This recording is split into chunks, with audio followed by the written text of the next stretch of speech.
You're watching the Action Sports Jax 24/7 network. Now it's time for the Brent Austen Show. Well, it was nice, loud, and proud on Saturday night at Everbank Stadium on a beautiful night. Believe it or not, temperature is 89 degrees. It felt like 75 inside the stadium. The Jaguars 2-0 in the preseason. Looked okay again. Of course, mainly a backup day. But that's really the headline story. Mac Jones looks to be the backup quarterback in Jacksonville and probably cemented that. Brent Martineau here at Timuquana Country Club on Brent Austen Show. Action Sports Jax 24/7 network. This chair is not for Austen Lane. He's in the studio today along with Jason Hamby. This chair right here will be for Jim Furyk. I mean, you're more than welcome to come, Austin, but Jim Furyk is coming out here in just a little bit, and so we're going to visit with Jim here on the show today as well. But before we get to that, and Media Day for the Constellation Furyk and Friends Golf Tournament coming up, first impressions of Saturday night's win for the Jags, Austin. Yeah, I mean, first impressions, probably the biggest story is obviously Mac Jones. I agree with you. I think he's cemented himself as the backup quarterback, or at least going to be in that conversation. It's wild, though, because I feel like if we see him in meaningful games, I feel like it's going to be a roller coaster a little bit, because I found myself being in a roller coaster a little bit watching Mac Jones. I mean, there was a couple plays where it's just like, what are you doing? And there's a couple plays where it's like, oh, yeah, okay, that's great. And when I look at Mac Jones, I'm not looking at Mac Jones as the former first rounder who was in New England. All I'm looking at Mac Jones is a guy that, we essentially drafted in the 6th round, right? Because we gave a 6th-round pick for him. Like, I don't care about the past. All I care about what he does here. And if you want to talk about a 6th-round value, then yeah, the Jaguars definitely got their money's worth there, because I think you saw some things that you like out of Mac Jones Saturday night. Austin, how hard is it for him, do you think, to shake off the last couple of years in New England, just mentally, physically get back in the rhythm of play? And he got to start a game for the first time, in a long time. And so some of that, what you're saying, a little bit of a roller coaster, right? There's some good, there's some bad, but also the showcasing of why the New England Patriots had, picked him 15th overall. I mean, there was a little bit of that in there as well. Didn't you see it? Oh, no, without a doubt. I mean, he had some great passes. Obviously, Parker Washington was one of the stars, I feel like, Saturday night. But, yeah, I mean, I think overall, Mac Jones showed some great poise, 2 touchdowns, 200 yards passing in a preseason game is nothing to shake off at. So, yeah, I think going forward, Mac Jones is going to be that backup quarterback, but I've been saying this the entire time. Is that the best thing for Trevor Lawrence, or is keeping C.J. Beathard the best thing for Trevor Lawrence? And if you do keep C.J. Beathard, well, then you probably got to hide him on the practice squad, because I don't see them wasting another roster spot, especially with the new special teams, on a third quarterback. Yeah, I think that's right. I think first of all, Mac Jones is the better option from a playing standpoint. The room standpoint, I think, is interesting to talk about. It's what we've been talking about, but we knew Mac was probably a better talent than C.J. Beathard. Now you've got the injury to the groin, and we'll see what happens. That actually might help them stash C.J. Beathard on the practice squad, clear waivers, all those things that need to take place to keep 3 quarterbacks in the room. I know you have a little bit of your reservations. I think a lot of people did. I think even the Jaguars did, about a first-round guy coming in here to Jacksonville. We spent a lot of time with Mac Jones and C.J. Beathard, Doug Peterson before that broadcast, and this thing has worked out better than anybody thought it would so far, I think, in that room. And not to say they had bad impressions and ideas that it just wouldn't work, but I think it's been better than everybody thought. And part of that, Austin, is because of the everything we've said. I mean, he's resetting his career. He needed to take a little bit of a break, a little bit of a step back, a little bit of a breath, coming out of Alabama and then New England, replacing Brady, and then everything that transpired those couple of years. This is a good spot for him right now, even if it is only going to be, for him, he hopes, just 6-7 months until he lands somewhere else, maybe next March, and gets another starting opportunity. No, without a doubt. I mean, unless, Minnesota wants to roll the dice a little bit, I'm sure the Jaguars are willing to listen right now. But besides that, no, I think, listen, we don't want to see Trevor Lawrence go down at all. So knock on wood for that. But if it comes down to it, and maybe he's out for a game or two, can Mac Jones come in and help you manage or maybe even win a game? I think we saw against Tampa that he can probably do that. Real quick, concerns from the other night? Anything jump out at you? Do you not put a lot of stock in it because most of it's that middle of the roster, 25 to 45 or 50? How do you view it? Oh no, I'm definitely putting stock, obviously, in that defense. I think there's a lot of things we can break down. A lot of things that I saw, fitting gaps. I think the Miami Dolphins may have saw some things that they can do against this Jaguars defense, even though it's still the twos. Who you are is who you are, and this identity has to be stopping the run. And for the first 2 preseason games, you've seen some holes, you've seen some leakage. All right, we've got the quarterback guru in here, the analyst. He's joining us right now. He's the star of this show. So, Austin, we'll come back, talk more about that defense and also about some other things that could be a little bit concerning for the Jaguars as they head into the final preseason game of 2024, and the season's on the horizon. But hello, Jim Furyk. I always just want to ask you about football, too. It's not just golf. I mean, come on, give us your analysis. What do you think 2 weeks into this preseason for the Jags? I actually went to the game on Saturday night, enjoyed it.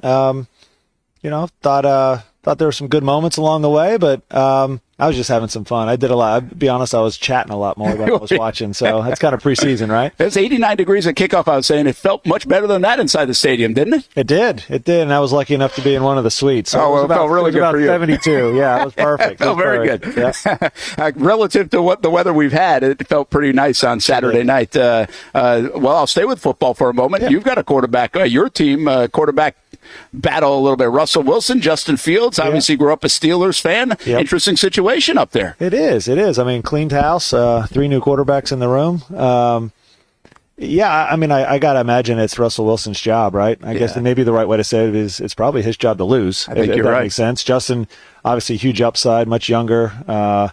Legs are there. I feel like that's the future probably, but Russell with the veteran status, and we'll see. I heard you guys talking about your athletic ability versus team room. Like, what's it like inside the team room? And I think that's probably right. That's probably what everyone's asking about Russell right now. And so, if he becomes a really good leader in Pittsburgh, it's his job, I believe. You live in the sports arena, right? And your caddy-player relationship and maybe just other relationships, it's a little bit different because I know you're not like full 53 guys in a room, but I told Austin this last week, I just can never get over the quarterback room in sports. I think it's the most unique thing. There's one position to play. These are ultra competitive guys, as you know, from the world you live in. Yep. I don't think we can relate to how competitive they really are and want to play and want to win, yet very cordial and very good teammates most of the time in that room. I think they should do like 30 for 30s on that room. Now, I'm sure there's some great stories about not being great teammates, but it's the most interesting dynamic to me, maybe in sports. And very few times have any of those people in that room ever sat on a bench, right? They're all elite level, even back up in the NFL, but they were stars in college. They were stars in high school. So it's unique, but it's interesting. With that, you see a lot of friendships, and I think that's the team atmosphere. And we get it a little bit in golf from, say, a President's Cup, Ryder Cup. We have the President's Cup coming up. So these guys try to beat each other's brains out all year, and then we throw 12 guys on a team, and all of a sudden they're pulling for each other, helping each other, teaching shots around the greens. It's really a cool atmosphere and something I always enjoyed in my career. But I was listening. I was listening to, we always talk about, like with our picks, all right, who's the great team room guy? Who's the guy that lifts everyone else up, makes everyone else better, and those are the kind of folks you want in your team room, in your quarterback room. Yeah, especially when you're trying to win a team sport event. Jim Furyk with us, and let's talk about while we're here, Constellation Furyk and Friends, presented by Circle K at Timuquana Country Club, and man, this thing's really taken off. I was talking to Adam a little bit earlier, who's tournament director. 24 new partnerships. I think you have a handful of new fan events and things opening up to those folks that will be a part of this here at Timuquana coming up this fall. Got to be pretty proud of what you guys have done so far. Yeah, I'm really proud of our team. It's I earlier said to someone, it's like kind of like cooking Thanksgiving dinner, right? Your mom works on it all week, and everyone eats it in about 15 minutes, and it's done. Well, I'm proud of our team because it's 51 hard weeks of work throughout the year. And it all culminates, the first week of October. And so they do an amazing job. We've got some great partners. Constellation's our title sponsor. They're here with us today. Circle K is our presenting sponsor. But as you mentioned, all the corporate partners here through our community, all the fans in our community that have supported this event, it's allowed us to kind of raise the level for our foundation. We're in the last 3 years, we've been able to raise $3.5 million for charity with this event. So we're very thankful, very blessed.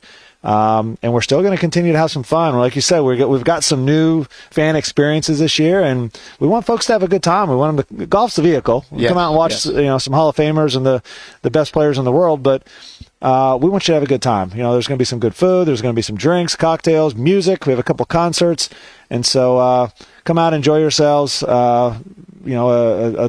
Just a general admission ticket. There's all kinds of wonderful things to do. So and we're going to increase our kid zone and the zoo, and so any age, come on out, come see what we're doing. It's a fun time at a beautiful venue, of course. But you're right. I mean, golf has kind of made this transition. Maybe it hasn't, but maybe it just feels like it. That it's not just serious golf all the time. The majors are very serious, but then we have different events, right? Different venues. And then, of course, this tour, really, you can get intimate with the stars. And so I think people have this perception sometimes of like everything's a U.S. Open, right? You're trying to raise that trophy and win the most important tournament of your life. There are different feels of golf tournaments around the country and around the different tours. And this tour especially, you get a chance to get as intimate as maybe any other. The Champions Tour is different. We get a wonderful crowd here, maybe say 10,000 people a day. Totally different than the Players' Championship. That's right. So it is an intimate, smaller group, and that's a big crowd for us. But our guys, I think they realize, we realize that there's no senior tour for the Jaguars, right? They're not getting out there, and so we're lucky. We're still competing. I wouldn't want to watch that. We're still ultra competitive. We still want to win golf tournaments. But the guys out here realize how blessed they are, and so the pro-ams are a lot more fun. Guys play with the crowd during the round, throw stuff to kids, and really enjoy kind of the blessing that we have, that we're able to compete over the age of 50 and have a great time with it. And so, as you mentioned, yes, it's a little bit more fun. I think our guys love this tournament because our players. A couple years ago, we were voted the players' favorite tournament here on the tour. They like it because, one, we do get a lot of folks that show up. 10,000 people. It feels like a big event. But there's all kinds of stuff going on around the golf course, and the fans there's a buzz. There's fans having a good time. There's a cocktail party on R17, the usual number 8 here at Timuquana Country Club. Circle K's got a party porch, and beers are reduced when we make birdies. So the guys just have a good time interacting with the crowd and having fun, and maybe we didn't do that as much when we were 25 when we were trying to make a name for ourselves, but now it's a different crowd, like you said. Well, it's a little bit of staying young and staying connected, too, sure. I think, right? You certainly appease the golf fan. You appease the maybe older fan with some of those setups that you were talking about. But now you just mentioned the kids zone and other things. Sure. And you've got something coming in this year that's been confirmed. Details still being worked out, but Good's going to be a part of this thing. And I'll tell you this, about that. My kid watches about 4 hours of that a day. It's unreal. I'm excited to see them coming out. We're not exactly sure what they're doing format-wise yet. We're trying to work it out, but I mean, on YouTube, I think they've got like 1.6 million subscribers. I mean, incredible. It's a great opportunity for us to kind of introduce what we're doing to a larger crowd, and hopefully they have a great time and have some fun with it. And I'm excited to kind of finish up my round on Saturday and then turn around and head back and see how much I can catch of them clowning around and having a good time. How is the golf game? How's the health? How you feeling? I know you're balancing a bunch of different things at this stage of your career. Yeah, no excuses. My health is okay. It's not great. I'm not really in any pain. I'm not hurting, but I'm having a hard time getting my strength. I'm a little weak in my right side and my hip from my back. But my game hasn't been very good. No excuses. I haven't played very well this year. If anyone's paying attention, they can see that. They can see the scores I'm shooting, and it's not. I still enjoy competing, but I'm a little frustrated right now, and I'm trying hard. I'm working hard to get my game back. But as you mentioned, I got a lot of things going on as well. A couple golf course design projects. I'm the captain of the U.S. captain of the President's Cup team this year, and so my mind on all my practice this week on Saturday and Sunday was early in the day, and then I'm kind of glued to the TV and checking out how my team's playing, how the guys are playing, things are forming up. That team takes place. The top 6 automatic qualifiers happen next week after BMW, and basically 2 weeks from tomorrow, I make my captain's picks. So we have a team that'll be formed here very shortly, which I'm excited about. Are you transitioning? You're doing so much. You're now kind of giving back to the game in a sense with this tournament, with the President's Cup, with everything else. I mean, are you in that phase, or do you still feel like, hey, I'm I got a little more. I mean, look, we got to see a guy like Billy Horschel from last year to what he's doing, competing. Sure. And I know he's younger, but he's still a local guy, and he's top 10 yesterday. Again, he found his game. That's the way golf works sometimes. Right. I think healthy, I can get my game back and get to that top level that I was at, say, 2 or 3 years ago. 3 years ago, really. But I'm also at a stage, and I think there's a transition. The giving back, as you said, is this event and the charitable dollars that we're able to raise. I think for me too, getting a little bit more excited about golf course design. Like I said, I've got 2 courses going right now. One's new, one's a renovation here in town, Glen Kern Golf and Country Club, and I've really enjoyed that as well and that work. And so, I think that's part of giving back too. I mean, we're not going to be on this planet forever, unfortunately. So maybe some golf courses left behind that kind of the style of golf that I like and what I've kind of learned from traveling the world. Maybe I could leave a few really nice courses around the country here that folks could play forever. Well, it's going to be exciting and invigorating for you as well to do that. Glen Kernan, you mentioned, kind of revamped. And by the way, that's like a Live PGA Tour collaboration. A little Cam Smith, I think, part of that. Yes, that's like the first Live PGA Tour collaboration we know about. I'm making sure that he has fun from some back tees. We refer to it as when I'm doing work with my architect, we refer to them as Cam's tees and Jim's tees. Jim's tees are definitely farther ahead than Cam's tees, without a doubt. You love. We talked a couple months ago when you were doing that. You were on the tractor. I mean, when you are helping design that, right? I'm helping design it. I'm not on equipment moving dirt. Okay. That's a really unique skill and an artist, and we have a contracting company that does that. But I work with a golf course architect that's been in the business for 40 years. Yeah. I kind of bring a little bit to the table with my travels and what I like to see in a golf course, and so it's been a great partnership with him. His name's Mike Beebe, and then. The gentleman that's on the tractor, he's the artist, right? You kind of design it and put it on paper in 2 dimensions, and he gets to go out there and play in the dirt and kind of create what you see. And so, and you work with them closely on how you want it to finish. So it's been a lot of fun. Jim Furyk hanging out with us, talking football, talking golf, really talking Constellation Furyk and Friends, presented by Circle K, coming up here this fall once again. Fantastic event. We'll tell you how you can get tickets and everything else in just a moment, but we're going to let Jim go in a couple moments to the news conference. You mentioned the President's Cup. I can see it when I watch it on TV. I can see it in your face, but the pride. You and Tabitha have talked about being a part of those teams from Ryder Cup to President's Cup. Can you kind of put into words, kind of just layman's terms of what it means to represent your country in that way? I played team sports growing up. I played football, basketball, and baseball. Some of my best friends still to this day are guys I played basketball with in high school, and there's just something about, we play an individual sport, but there's something about pulling together, coming together, and accomplishing something as a group. You always have those bonds and those friendships and those moments. And so, representing our country, wearing the flag on your shirt, having millions upon millions of Americans, rooting for you and pulling for you is a wonderful feeling. And I just go back to what I said earlier, the sharing of shots and secrets, and just to be standing over a putt late in the day, and you're leaning on your putter, you're nervous, and you look out and your whole team is congregated together. They're excited, they're nervous, they're pulling for you.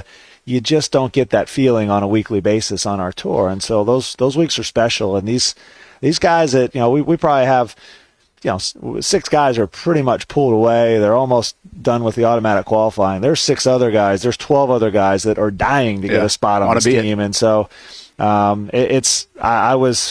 goal each and every year when I started the tour was to make the President's Cup team and the Ryder Cup team. That was goal number 1 every year. And it's on one sense, it's a bummer that I'm not going to get to play in those 2 events anymore, but it's really been an honor to serve kind of as an assistant captain, a vice captain, or now the captain of the team. I told the guys in a meeting last week in Memphis, like we were talking about, and I said, what's so cool about this is I've played 3 or 4 times for Jack Nicklaus in the President's Cup. Now Jack's kind of in his mid to late 80s right now, and I'm going to have kids on this team that are in their early 20s. I'm almost getting close to 70 years of golf that these teams have kind of connected for me. Pretty neat. And got to make some really great friends with it. So that's what I cherish the most. They call you captain, coach, Jim? What do they call you? I get cap a lot. Do you? I get cap a lot. That's cool. Yeah, especially if they need a pick. I get that a lot. That's pretty good. All right, let's circle back to Constellation Furyk and Friends presented by Circle K before you go. Here's the events. All the way the week prior, September 29th, Operation Shower. You guys have done a phenomenal job with that. And again, a lot of love to Tabitha, your wife, who's done a fantastic job helping with all these events. The Monday Pro-Am, Furyk Foundation concert at Daly's Place. This has really been pretty cool. I know it's a different venue than right here. Yep. Brothers Osborne going to be at Daly's Place. Yep, and Philip Phillips is joining in the Open. So, awesome. Wonderful concert. Wednesday Pro-Am, got a lot of Pro-Ams on the Champions Tour. Two, right? Wednesday and Thursday, both days, absolutely. And then round one is on October 4th, and it's a 54-hole event with somebody walking off a big winner that weekend. So good luck. We'll keep telling everybody about it and how you can find it, but come on out. Look at the venue. I mean, that's the backdrop. The golf course is just as good. One of the best views in town, isn't it? And it's quite amazing. And I didn't ask you about this, but you're expecting a really good field, I assume. We are. Ernie Els is leading the Schwab Cup, number one. He's committed. We have our defending champ, Brett Quigley. But, you'll see the best players on the Champions Tour here. And we get old. Every once in a while, a guy gets dinged up or hurt. But for the most part, you're going to see the best players over 50 in the world here. And we've got so many Hall of Famers on our tour, so it's a lot of fun. Awesome. Jim Furyk. Thank you. Keep up the good work, man. And good luck with that President's Cup as well. Let's take a time out here on the show. We'll get back to some football, but a lot of fun hanging out with Jim Furyk, who also can talk a little football. Big Jags fan. Started with the Steelers, but he's adopted the Jags as well. We'll be back on the Brent Austen Show on the Action Sports Jax 24/7 network. Everyone loves a good game night. Here you don't have to be the host. You don't have to clean up. They bring the food and drinks to you, and you can watch whatever you want on the big screens. It's more than a card room. It's a night full of fun with friends. Best Bet Jacksonville, Orange Park, and now the newest location here in St. Augustine, right off 95 at exit 311. A brand new clean room, a full bar and menu, my favorite sushi in town. And I love the fries too. You don't have to just play poker at Best Bet. That's why I come over here to the table games and play one card poker. That's a pretty good card and a win. One card poker is like war as a kid, you against the dealer. And this isn't the only fun table game to play. A friendly staff, a lot of fun. It's a good night out at Best Bet Jacksonville, Orange Park, and the newest location in St. Augustine. You can be a serious player or a novice. It doesn't matter. If winning equals fun, you're a winner every time at Best Bet. I'll save you a seat, and I'll see you down here at Best Bet St. Augustine. Oh, man, it is that time. I love being outside, but it is just so hot. Oh, my gosh, I cannot be outside. Well, it doesn't have to be. As a matter of fact, I've got the perfect solution for you to be able to stay outdoors and not look like this guy. GW Outdoor Solutions has the solution that will help you create areas of shade with their automated retractable awning. As the summer months inch closer, the high temperatures will be right there too. With GW Outdoor Solutions, go from scorching to cooling in no time with one simple push of a button. These innovative shade solutions not only provide protection from the sun and rain, but also add style and functionality to your home. Let GW Outdoor Solutions transform your backyard into paradise. Check out GWOutdoorLiving.com for your free estimate.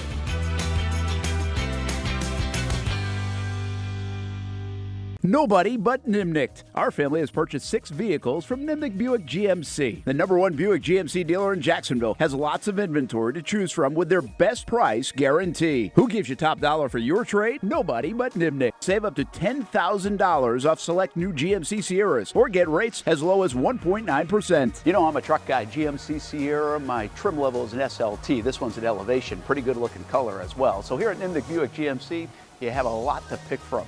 My father-in-law, he drives this, an Enclave, so I feel like that GMC in the family. 2025 is coming around the corner, which means it's almost time to close out those 2024s this summer. You can schedule a test drive at NimnichtBuickGMC.com, and while you're there, check your trade value and customize your payment options. Nimnicht is there for you, even on Sundays. So, who has put in the most years and stands behind a better experience? The answer's simple. Nobody but Nimnicht. Your friends in the car business since 1941. GMC, we are professional grade. It's hard to put a price on comfort, especially when you use that comfort on a daily basis. But if we're going to put a price on it, how does the lowest price guaranteed sound? Furniture Source is going to have the biggest brands, whether it's Ashley, Casper, or Tempur-Pedic, and once again, it's going to be the guaranteed lowest price in Jacksonville. Right now, my friends at Furniture Source are going to give you the ultimate hookup because all month long, they're making their inventory wholesale price. Check out their markdowns up to 50% off. And remember, since it's Furniture Source, you're getting the guaranteed lowest prices in Florida or your money back. Don't have the cash on you right now? It's no worry. Shop endless options to suit your style and budget and enjoy 36 months off with no interest financing. Why use your money when you can use theirs? Whether it's beds, couches, tables, or chairs, Furniture Source is going to have exactly what you're looking for. Shop the lowest prices in Jacksonville guaranteed. Find the location nearest you at FurnitureSourceJacks.com.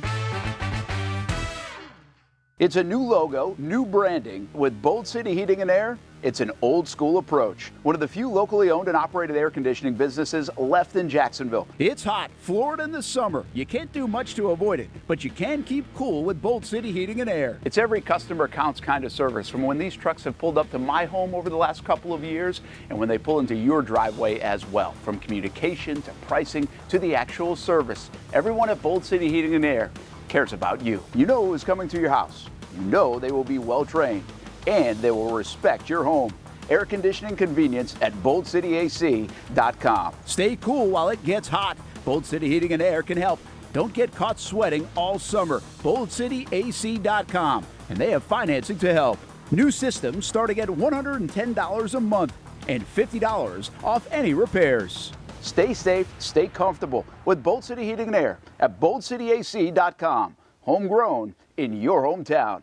Welcome back to the Brent and Austen Show, streaming on the Action Sports Jacks 24/7 network. Got the Jaguars offensive line. I'm going to tell you right now, Anton Harrison, let's put him in some bubble wrap and get him out because I've never seen two pancakes. Literally, dude went back-to-back flapjacks within 3 seconds from Anton Harrison last night on a pretty decent run by Tank Bigsby. Hamby, overall, your thoughts of the second preseason game, and it's weird that we're sitting here because I feel like the first two preseason games, the Jaguars have really dominated in a lot of facets.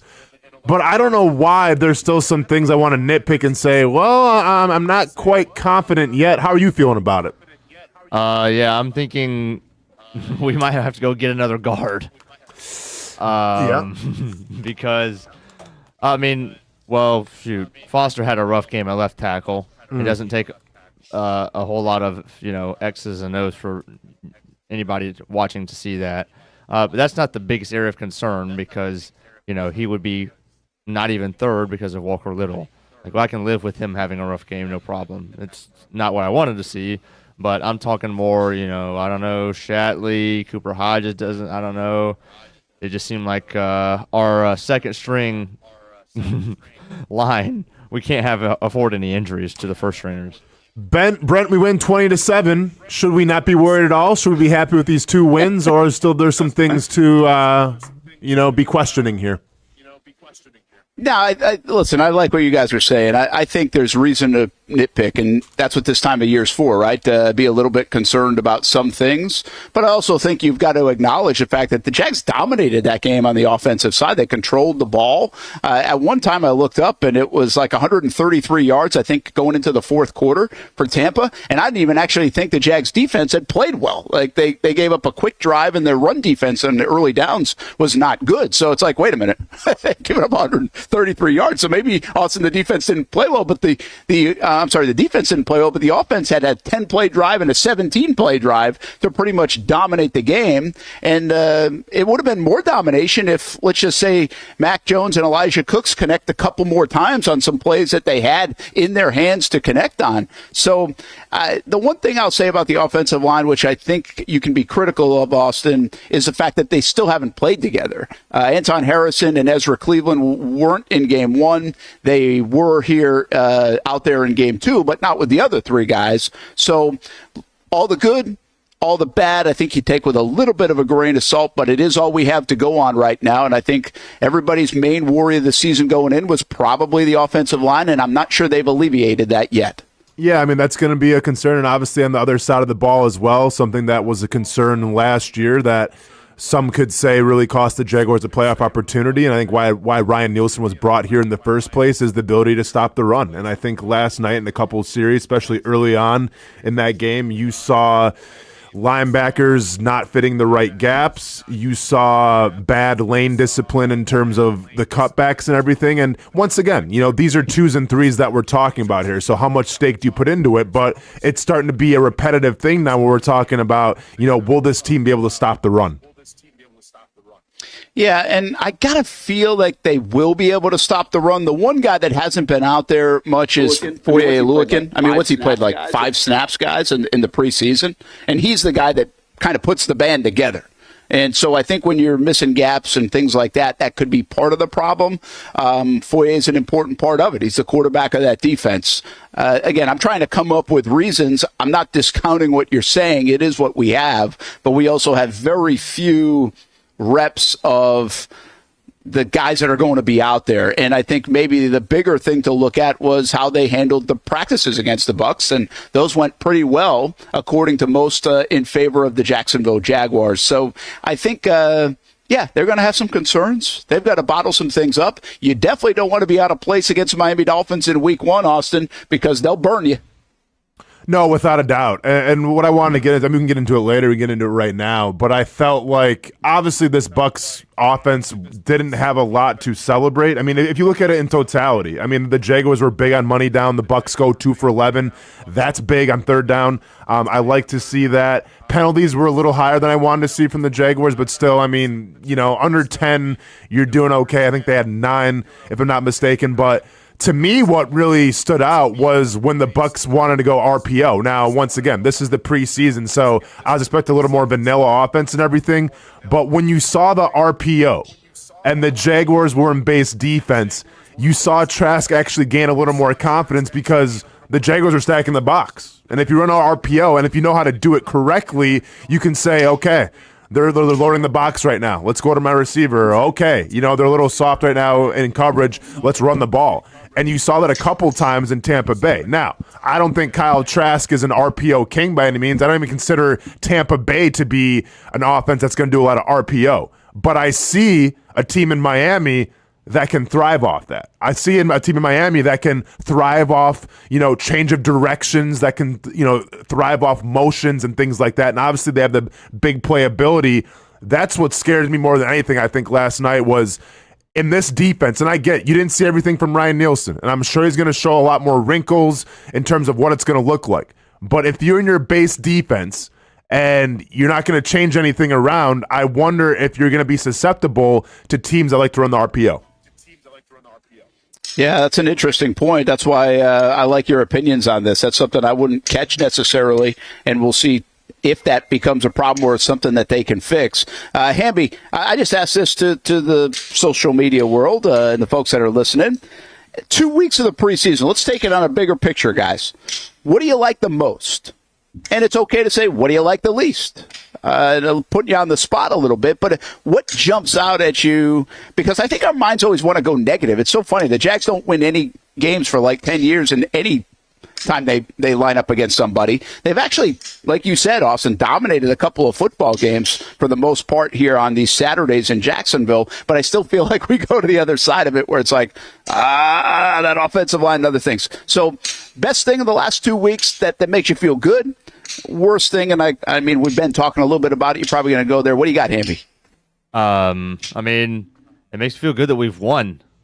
I mean, when nobody ever, we talk about the individuals so much, and rightfully so, but we've won, and it seems like we've been in full control of both of these football games.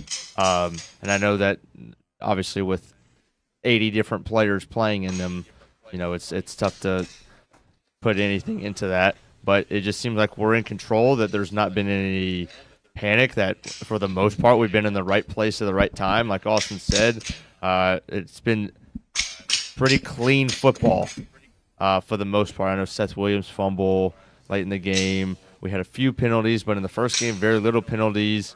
And it's been relatively clean. Also, the defense has looked good in both. I think, how many points did we give up to the Chiefs? What was it? Is it 10? Or 13? 13 to the Chiefs. and 13. 7 to the Bucs. And we had, I don't know how many 3-and-outs consecutively in Saturday night's game. Seemed like it was a bunch in a row. So you got to like that too. Nielsen looks like he's got command of the defense, and looks like he's got everybody where they're supposed to be.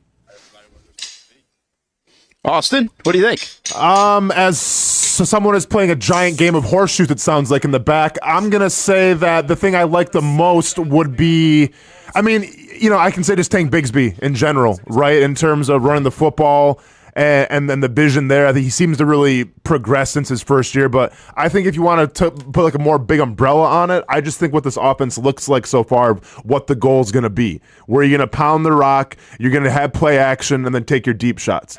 I like what that's going to look like. Now, you have to get better blocking from the interior. You have to be able to actually run the football time in and time out. But if they can actually do that, and if they can establish the line of scrimmage and be physical to set up some of those receivers in the vertical game, I like that a lot. So I just think it's more of wishful thinking at this point, because we have to see ones-on-ones. We have to see them run the football with Travis Etienne and Tank Bigsby. But I think the possibilities of what it could be, I'm a fan of that.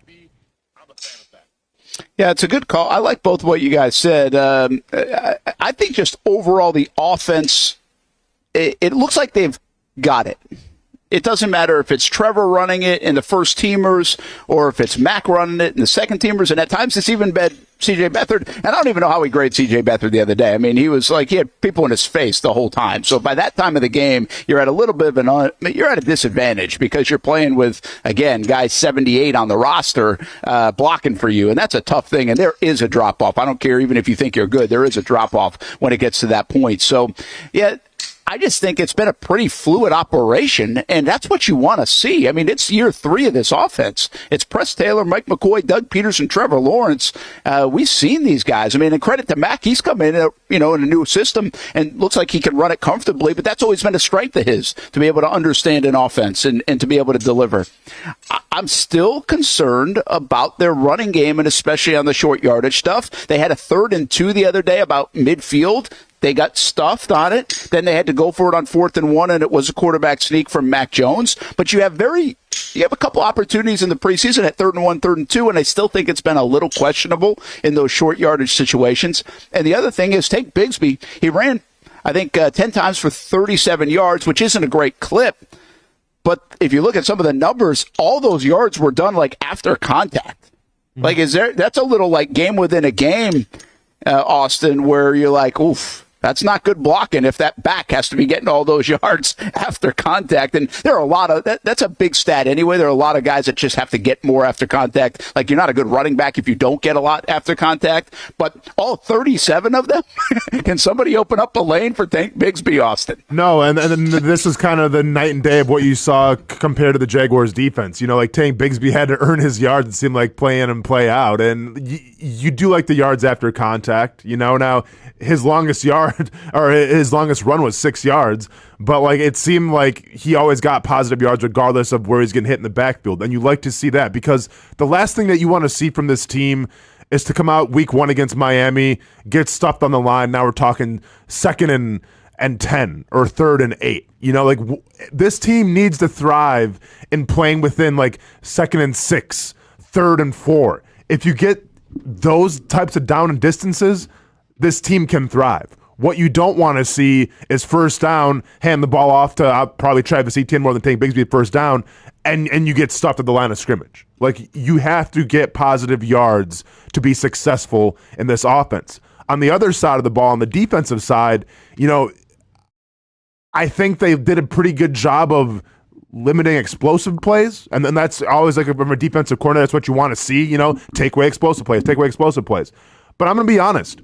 I would rather give up maybe 1 or 2 explosive plays in the run game as opposed to giving up 6 yards here, 10 yards here, 6 yards here, 7 yards here, because then it's almost a consistent thing, right? Like, if you give up an explosive play, maybe a guy had a mental mistake. Maybe there was one giant missed tackle. Maybe, the other team just kind of got lucky on a great play. Those things can happen. Those guys make money too. But what I don't like is when it's 5 yards here, 6 yards there, 10 yards there, because then that starts to become your identity a little more. It's not somebody really making a mistake. It's your defense in totality not playing well. And then I think last night you saw a couple plays where the Buccaneers didn't get out the gate or anything, but you saw 5, 6, 7 yard gains in the run game. Hamby, I think this is actually pretty good, though, on a lot of levels. Like, I think I would rather be I don't want everything to go swimmingly in the preseason. You know what I'm saying? Like, I think we're just going to get too inflated about this team. Like, you've got to have reality checks along the way. I also don't think we should get too high on the highs and too low on the lows. Camp we've seen unfold many different ways. I think they've put more good days together than bad. They put more good moments in these games together than bad. I think those are positive signs. Again, operationally, I think when most of the guys have been in there, it looks pretty good on the offense. Remember, that's supposed to be your identity. So it's okay to have some bad stuff happen. It doesn't mean it's going to play out that way come September 8th and the rest of the regular season, Happy. Yeah, and it's, none of the things that have been, big alarm have happened. Number one, we haven't had really any injuries. Okay, so any-time, and Baalke that's very true. And Baalke mentioned that off the rip when he talked to during the game, we're staying healthy. So that's number one. And then all of the other catastrophic things that can happen, or the big alarms, is your kicker doesn't make kicks. Well, that hasn't happened. Walker Little has made all of his kicks other than the 62-yarder. We can't undersell that. Cam Little. Oh, I'm sorry, Cam Little. Just turned 21. I want to see Walker kick, though. I want to see Walker kick. That'd be bad. But Cam Little's made his kicks. We haven't fumbled the football a lot. Trevor didn't throw any picks. We haven't had any kickoffs be returned on us for touchdowns. And all of those things, none of those things have happened. So from a bird's eye view, check the boxes. Austin, do you not have kickoff return against you on your bingo card? As a good check the box, and Happy's going deep there. No, he's going very deep, man. I mean, yeah, hey, everyone can break it down their own way. But no, I mean, I agree there. Like, listen, we're really nitpicking things here. But like at the end of the day, it's 2 wins, all right? And it's a team that has played from the start of the whistle to the end of the whistle pretty sound football. Now, you haven't seen a lot of explosive plays, which is good, and then you haven't seen like a lot of stupid penalties, I feel like. Like I said, I mean, they upped their penalties up this last game, but nothing that's going to like make you, raise an eyebrow. I mean, listen, I sat here on this show how many years ago and talked about when I think the Jaguars had 14 penalties in the preseason with Doug Marrone, and I said, this isn't just a one-off thing. This could linger the entire season. Lo and behold, what happened? The whole team fell apart. I think that was back in 18, if I'm not mistaken. So what you see in tendencies sometimes is what you're going to get in the regular season. And I don't think there's any tendencies to say, like, okay, I'm going to be nervous here or there. Like I said, it's just in the run game of getting your fits a little better from the linebacking core. I think they can do a better job. And listen, I'm sitting here wondering, I get why you didn't play Devin Lloyd because he's the starter right now.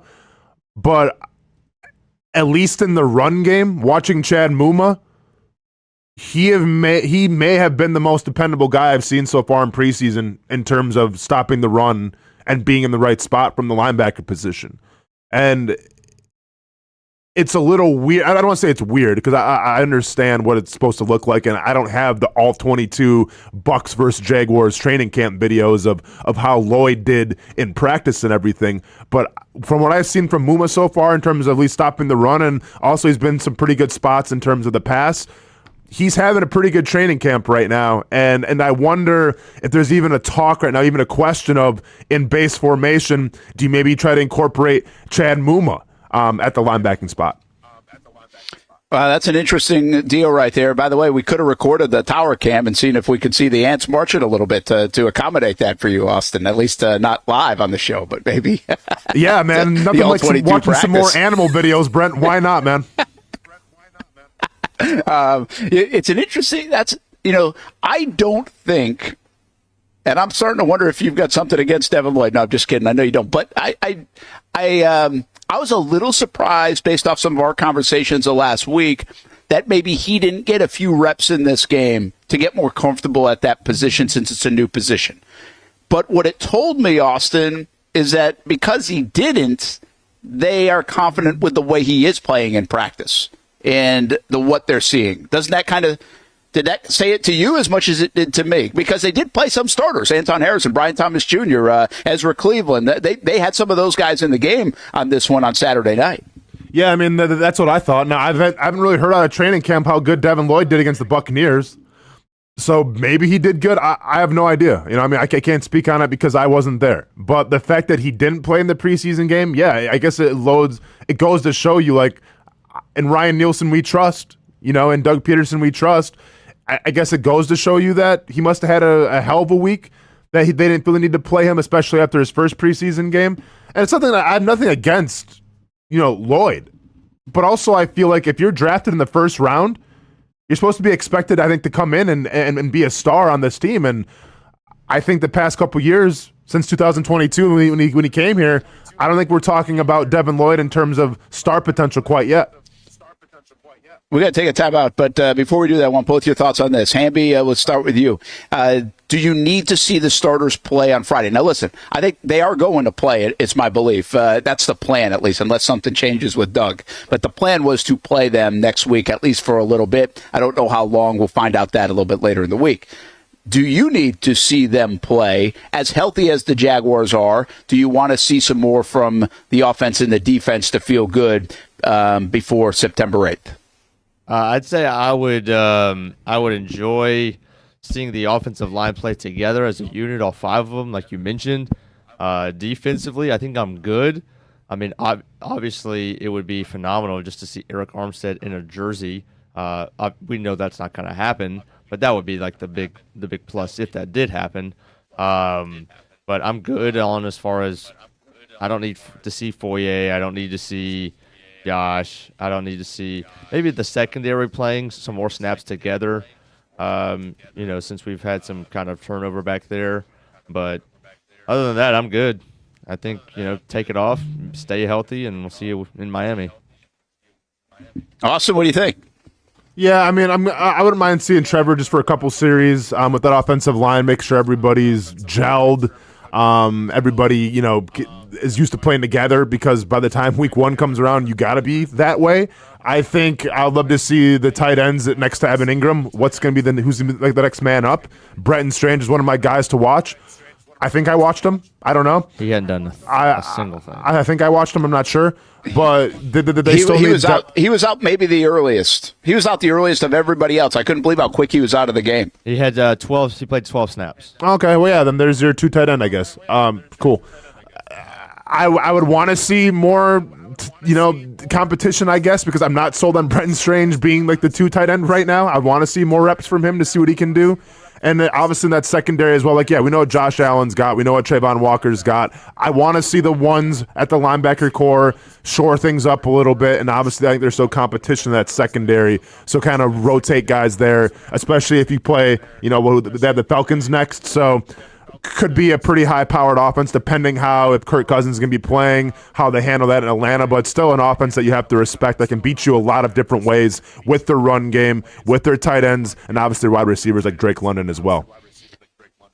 Well, listen, for me, I think they're going to play, so it's like, cool, great. If they're going to play, that's good. I have no problem with that. It would have been a long layoff if they didn't play in a game from, whatever was it, August 10th to September 8th. Like, that's one game of football reps basically in a 10-month span or a 9-month span for your football team. Like, that's not a lot. So I don't mind them getting back in. I think it's going to be good that they get back in. But I think just listening to you guys, and Austin, especially you, I want to see that offensive line together. I think that's a chemistry position. I think they have good players individually. I don't know if they have a good offensive line collectively. They've got to start figuring that out, build some confidence, much like we've said about a guy like Tank Bigsby, who appears to be building confidence. Why not say the same about an offensive line, even if there are a veteran group? They don't have to be a young guy to build confidence. And then on the defensive side, I think because the Nielsen stuff is still new, I think it's important for those guys to be on the field, what they're trying to accomplish, some of their rules, some of the basic stuff, to have those guys all out there. And maybe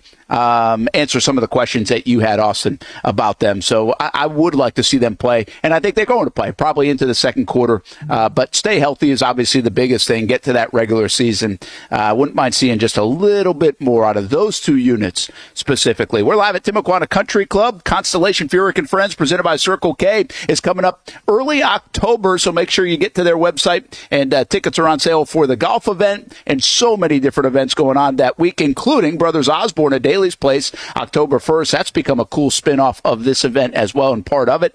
So Jim is in there at a news conference right now announcing all the fun details of this event here at Timuquana, but you can check it out at FurykandFriends.com. Make sure at ConstellationFurykandFriends.com, where you can get tickets, the schedule, and all the exciting events of that week. We'll be back on the Brent Austen Show. Mac Jones, it's his job. He was the story of Saturday night, plus what Trent Baalke said in the booth, and I found very interesting. That's still to come on the Action Sports Jax 24/7 network. If you don't see a pit, it ain't legit. When you hear that, you think Bono's Pit Barbecue, a staple in Northeast Florida now for 75 years. A place that feels like home with friendly service, a meeting place for friends, family, or business occasions. On the menu, the corn nuggets are a favorite in our house, but there's something for everyone. Sandwiches, platters, salads, sides, desserts, and family feasts. You see Bono's all over the place in Northeast Florida. You know, there are almost 20 locations in the Jacksonville area now, so stop on by, sit down, and dine in with Bono's. You can also take it to go. There are drive-thrus in many of the locations, and they have delivery options too. Just download the Bono's app to make things easy. I signed up for the loyalty program, and you can too, to get special offers. If Jacksonville is home, few things feel more Jacksonville than Bono's Pit Barbecue. Celebrate 75 years and many more to come. Bono's Pit Barbecue. If you don't see a pit, it ain't legit. For the game day hustle and every day in between. Juggling my show, Jag Social, to going under the Friday night lights and a social life, it's a daily tournament. But this ride, MVP status. The all-new 2024 Lincoln Nautilus isn't just my car, it's my personal locker room, office on the go, and VIP lounge on wheels. Let's talk tech. My profile remembers everything from customizing my dash display to setting the ambient lighting and my signature scent. And wireless charging, essential for live tweeting scores. Whether I'm packing for a beach day with friends or heading to the gym, there's space for every passion. After dominating all day, this becomes my recovery zone. The massage feature is like having a personal PT on call. Life's a non-stop game, but with this ride, I'm always on my A game. The 2024 Lincoln Nautilus. Drive your passion. You trust CGC to make your water great, and now you can trust CGC with your plumbing needs as well. Fast, convenient scheduling, licensed and insured. A quick call away at 904-552-1242. You never know when you're going to have an issue with a shower, toilet, or maybe it's a sink that sometimes is easy to fix. All right, let's be honest. I'm not fixing anything. I'm totally staging this because when I have a plumbing problem, I call CGC Water Treatment and Plumbing. Trained professionals, transparent pricing, customer satisfaction. Small problem or even a bigger issue. Maybe you need a new tankless water heater or something a bit more intricate. The experts with 25 years of experience at CGC Water Treatment and Plumbing can do it all. Call 904-552-1242 or visit cgcwater.com. Right now, get 10% off any residential job of $500 or more. CGC Water Treatment and Plumbing, an authorized independent Connecticut dealer. Florida license number CFC 1432579. At Southampton, local golfers have no shortage of options when it comes to picking a course to play here in Northeast Florida year-round. Yet time and time again, I find myself here at the golf club at Southampton. Easy to get to off 210 in St. Johns County. It's family-owned and operated and renowned for being one of the area's most player-friendly. That's just one of the reasons we hold the Action Sports Jax Dream 18 charity golf tournament here each fall. The Mark McCumber design layout is great for all skill levels of golfers, from the guys who bomb it a mile on the range to golfers like me who are just happy to put it in the fairway, which Southampton has very accommodating fairways. And if you need new clubs, come down to the pro shop. They'll fit you up and get you a nice new set like they did for me. For more information on membership or to book a tee time and see for yourself, head over to golfsouthampton.com or call the clubhouse at 904-287-7529. The Golf Club at Southampton. It's the official home of the Action Sports Jacks Dream 18. Make it your home for golf too. It's the place we party in football season with Jaguars All Access. Welcome to String Sports Brewery, everybody. Say hello to our guest tonight. That is Trevor Lawrence. You can bring your party or event to String Sports Brewery in Springfield any day and any time. Rehearsal dinners, corporate events, birthdays. Here at Strings, you can enjoy the inside area and the outside area. Good for any weather, good for any occasion. Watch the games, play the games, shoot some hoops. Beer? Yeah, they have that. Plenty of choices. And sure, this is a brewery, but Strings is also a restaurant, and the food is fantastic. A full menu made from scratch meals. And if you need String Sports Brewery to help with a party at your place, they cater too.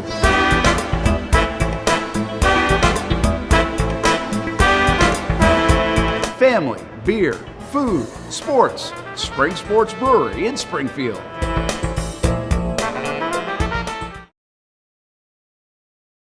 Welcome back to the Brent and Austen Show, streaming on the Action Sports Jacks 24/7 network. Well, we're here at Timuquana Country Club. Jim Furyk's golf event coming up in October, Furyk and Friends, and that's a Champions Tour event. Our golf tournament coming up September 16th at the Golf Club at Southampton. That's a charity event. There will not be pros playing there. Now, some might think they're good enough, and occasionally we get some really good golfers and, well, some pro-like quality. But not for all of it. We're just out there to have a good time. That'll be September 16th. Action Sports Jack, stream18.com. Hope you can be a part of it. Get out there and get a foursome, and it's very affordable. It's a lot of fun. Whataburger's going to be there. Hurricane Wings going to be there. Just confirmed those guys over the weekend. We also have Metro Diner out there as well. Smoothie King. Jumpin' Jack's House of Food. Who am I missing? Mambo's. I mean, we got it all out there food-wise. So if you just like to eat and maybe play a little golf, the Dream 18's for you, plus a lot of cool tee gifts along the way. So Action Sports Shack, stream18.com. Brent Martineau here at Timuquana Country Club at the Furyk and Friends Media Day event. Austen Lane right back there in the Action Sports Shack studios along with Jason Hamby. I want to get to some of the things that Trent Baalke said during his interview in the booth. There are a couple of things that I thought really stood out to me, and I want to get Austen's take on it. But before we do that, I want to also reset. Mac Jones was the big story coming out of Saturday. I mean, that was the story, Austen. And now the way things transpired, we wondered if they could keep all three of these quarterbacks, and I got a feeling they can, Austen, because of the injury to C.J. Beathard. Is that an easier way to be able to help him clear waivers and stash him on the practice squad so you can have all three quarterbacks in the room?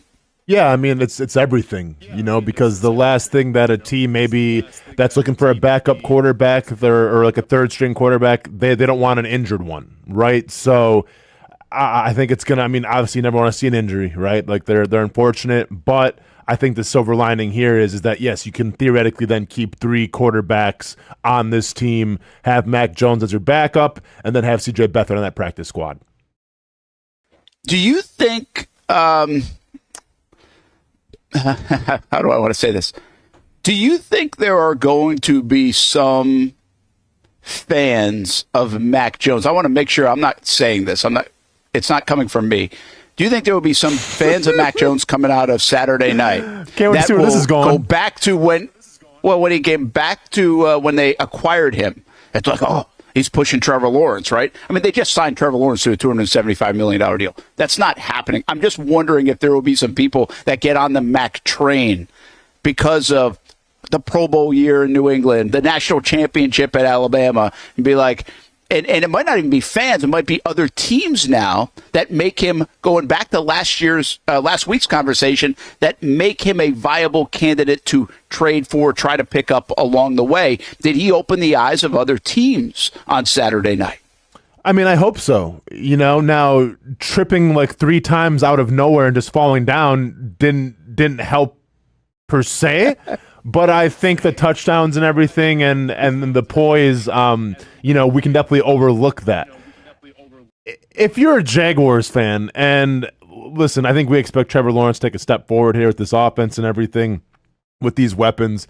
But if we're halfway through the season, and heaven forbid we start having the conversation of, should we put Mac in? I mean, if that's the case, then we have a lot bigger things to worry. Like, if we're actually in a realm where we're having the conversation if we should bring in Mac Jones over Trevor Lawrence, then hit all the panic buttons, Hamby. Get a giant one over Brent's head and that beautiful backdrop of that water, because the season is in shambles, okay?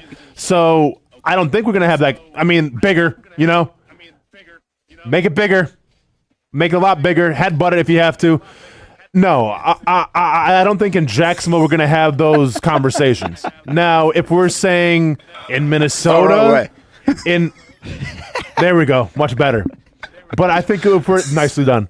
I think if we're talking about Minnesota, if we're talking about maybe New York now, there might be some teams interested. Then that's great. I want to have those conversations because I don't expect Mac Jones to play here, with all due respect. So if that's the case, then let's go ahead and get as much draft capital as we can for him, and maybe there's going to be a suitor out there that's interested. Yeah, one other comment. It's interesting because somebody said, it might have been my kid, he's like, man, Mac's clumsy, isn't he? Like, he's clumsy. And you just mentioned the trips a little bit. But you know what's funny? In my mind, I was sitting there probably, I don't know, in the second quarter sometime, and the most critical I've been of Mac Jones is not really his fault. I think he's just doesn't fit today's NFL where it's so mobile. I don't think he's a mobile enough guy. He feels more stature to me.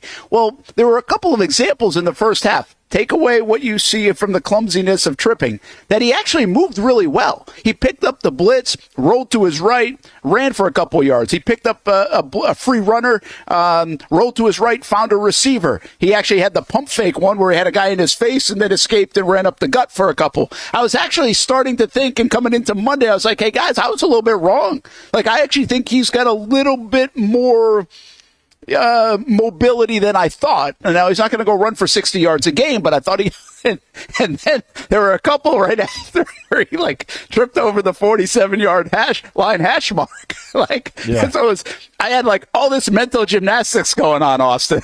Yeah, no, in my mind about Mac's mobility. Yeah. It was definitely all over the place. And it's like I said, I don't want to have the conversation with Mac Jones where if he's in the game and I'm going to ride that roller coaster. I don't want to ride the Mac Jones roller coaster. I mean, he had some great plays, but the trips would drive me crazy. Like, if he was in during the regular season, I can see, game on the line, second or third down, you're driving, and then he just trips. And then I'm, throwing the remote at the TV, swearing and everything. So I don't want to have to go through that. We have a great quarterback, I think, in Trevor Lawrence, and knock on wood, hopefully he can stay healthy. But, yeah, the last thing I want to see, and if this happens, then I want Twitter handles, I want addresses, I want phone numbers of people who actually say Mac Jones is deserves to get some playing time over Trevor Lawrence. Shame on you, and go pick another team. Yeah, there's your message. That's your PSA. Hey, as you say, roller coaster QBs. Yeah, I didn't look at that outing that way, but again, I look at it a little bit differently being down there, and you had it kind of on your television screen. He fell over his own feet with nobody touching him 3 times. That's a roller coaster, sir. I get it.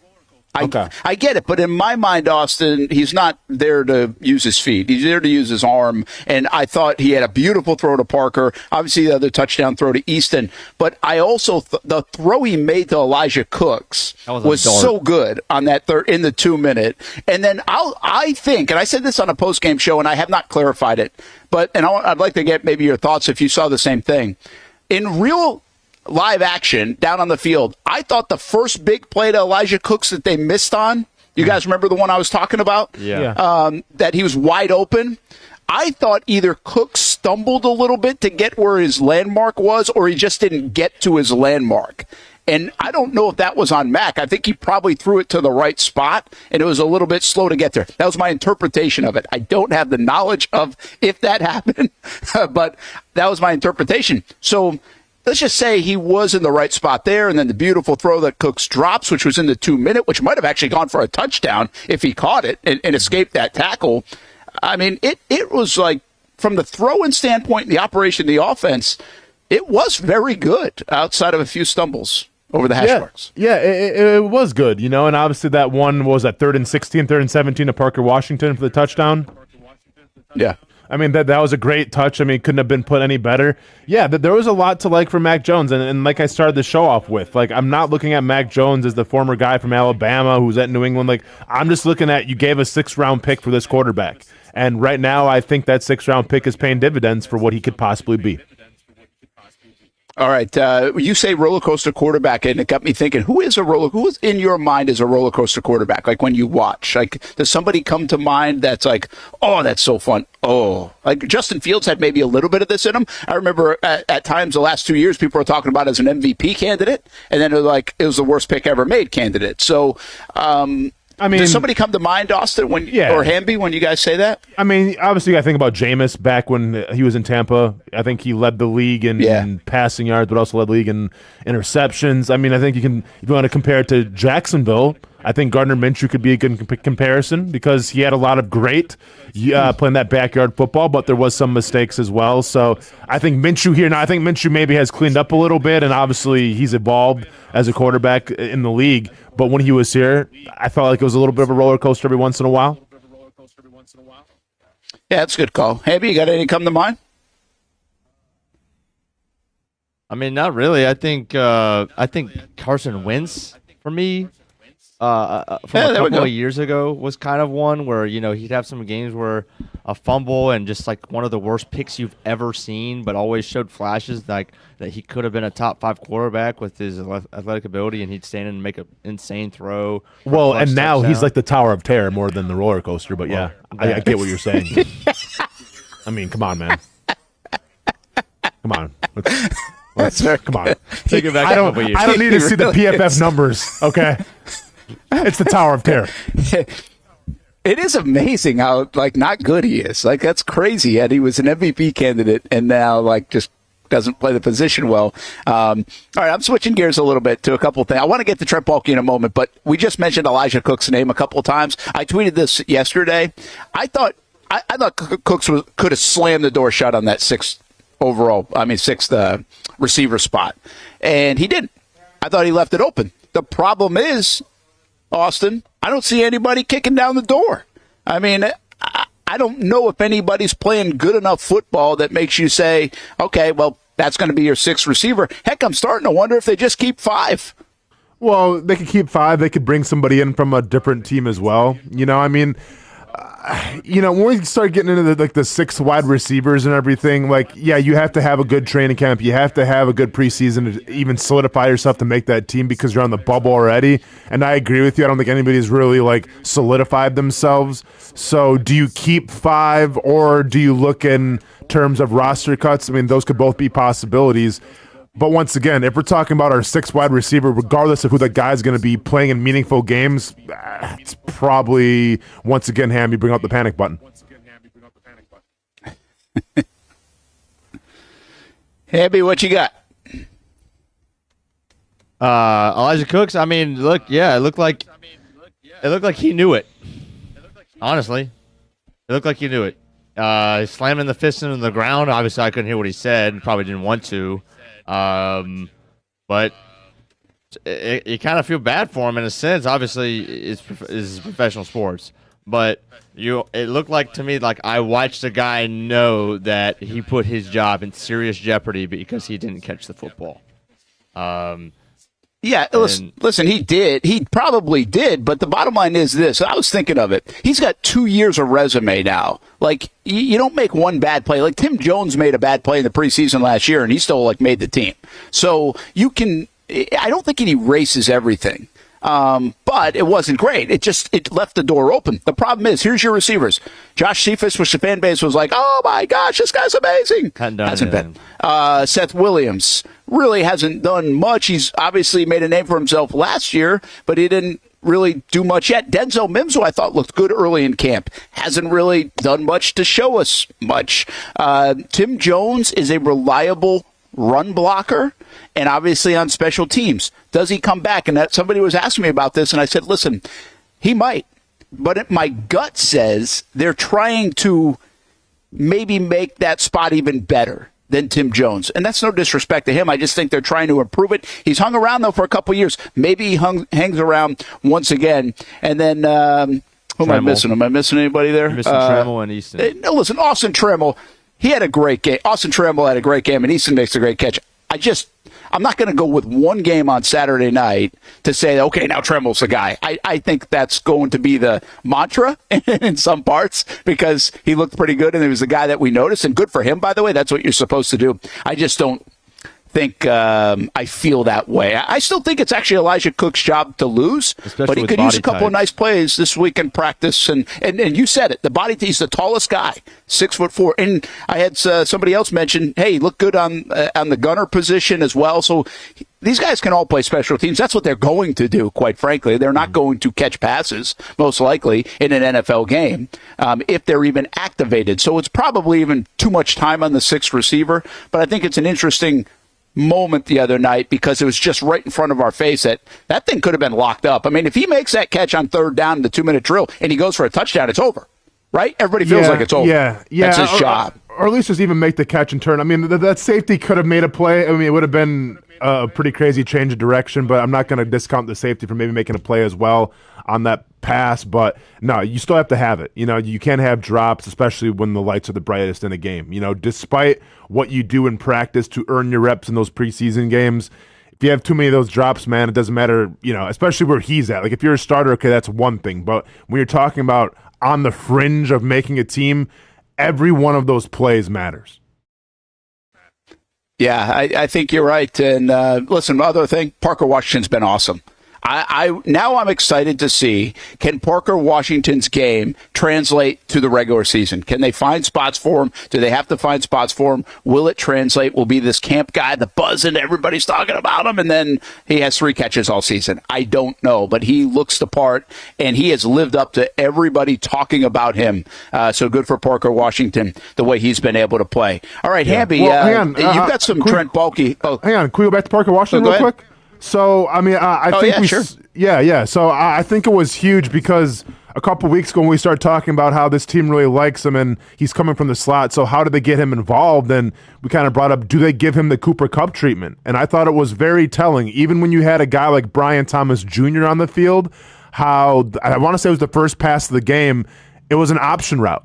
It was literally a wide receiver option route where they give Parker Washington the luxury of saying, we trust you to make the right read here. You run the route how you want to run the route, and we'll make sure that, Mac Jones gets you the football. That's exactly what happened. I think that's deafening in terms of how they feel about Parker Washington and maybe even getting him on the field in some kind of capacity during the regular season when you have an option route by a younger guy in a, on the second team, quote unquote, running option routes and giving him that luxury. I think that speaks everything of how they feel about it. I think it speaks everything in terms of what he could be going forward.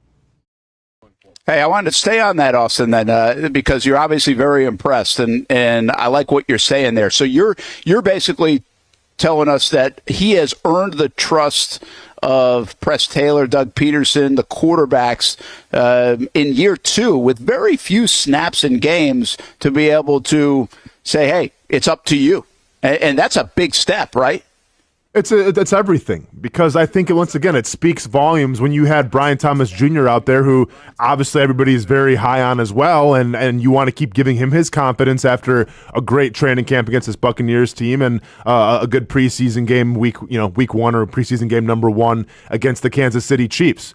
And the fact that, and I'm not sure if this was Press Taylor, if this was Doug Peterson, if this was Mac Jones, but the fact that, once again, the first passing play of the game was that option route saying, hey, Parker, we trust you, run how you want to run it, and let's go.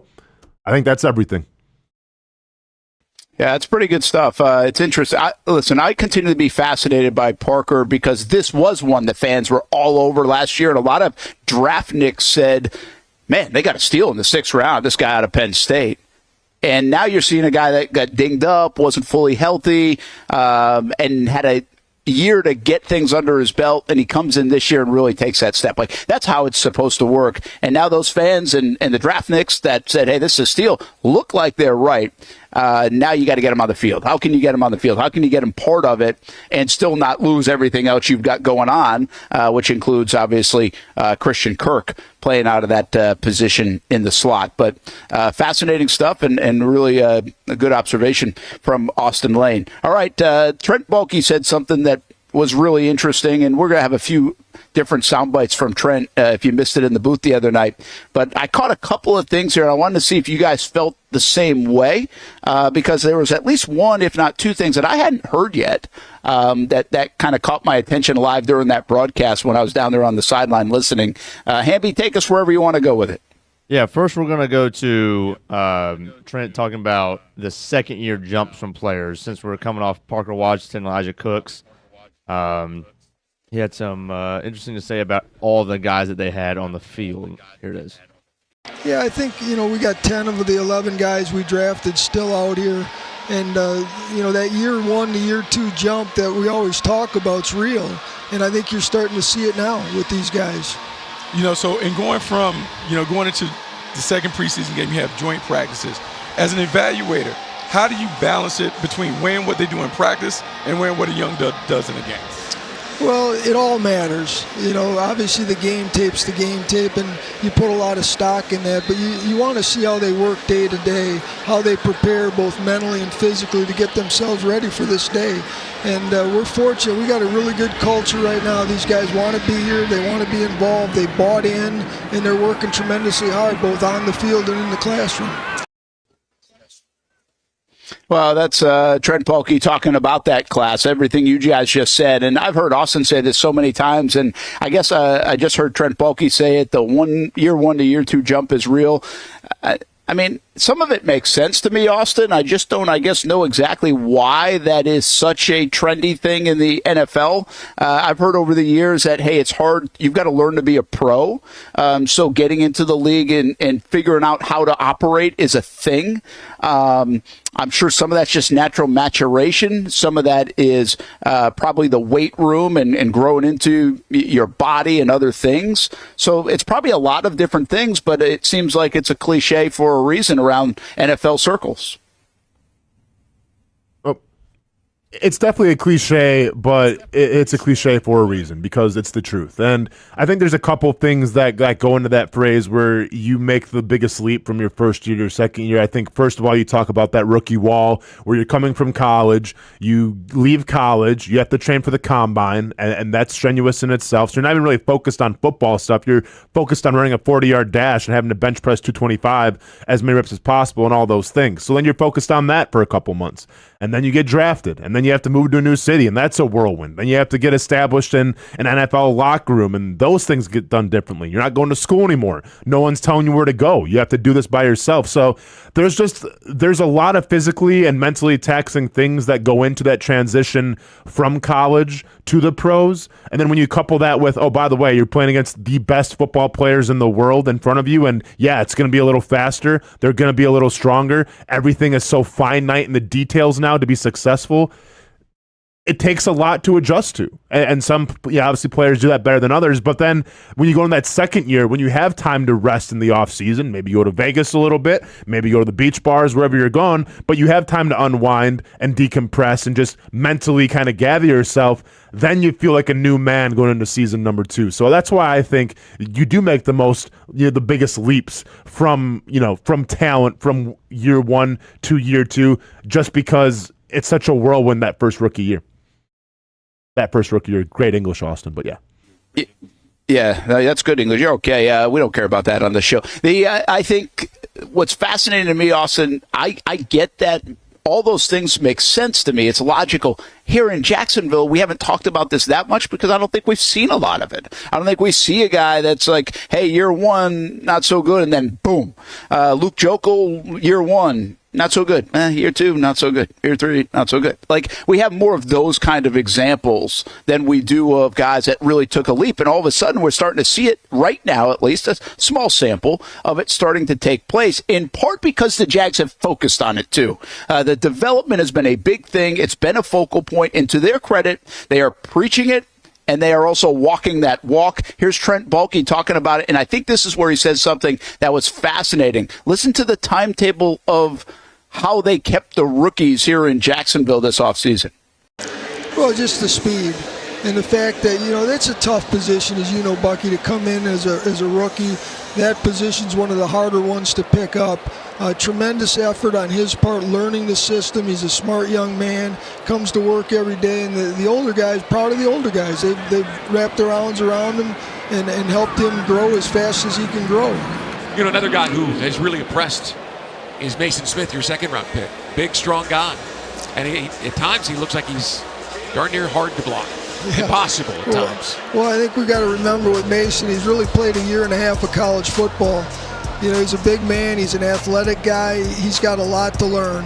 But the thing you love about him, and it's going to sound redundant, but these guys come to work. They really do. They've worked their tail ends off all offseason. We've structured it in such a way that we're giving them more reps than we've ever given the rookie class for a reason, to put them in those situations. You talked about. All right, I don't think he got to that last part where I was thinking he was going to get to, but that was on Brian Thomas Jr., Mason Smith. I thought it was pretty interesting to hear him say about Brian Thomas Jr., how difficult that spot is to adjust to. And I'll tell you this, Austin, from Friday, talking to Doug Peterson, they've been very happy with the way he's picked up the offense and the speed at which he's picked up the offense. I think there are some folks around the league coming out when he was being drafted that wondered if he could pick it up this quickly. And I think they've been pleasantly surprised, and he made another big play the other night. You're talking about Brian Thomas Jr. here, Brent? Or Yeah. No, I mean, yeah, absolutely. And once again, it comes down to the IQ, which we've been hearing a lot of lately of how smart this dude is. I mean, I don't know. I don't know if draft experts just didn't look at his test scores, if they didn't talk to him, they just see what you see on film. But it's hard to tell on film sometimes of how guys learn, obviously, and how they go about their business. And I think Brian Thomas Jr., we've talked about this many times on the show.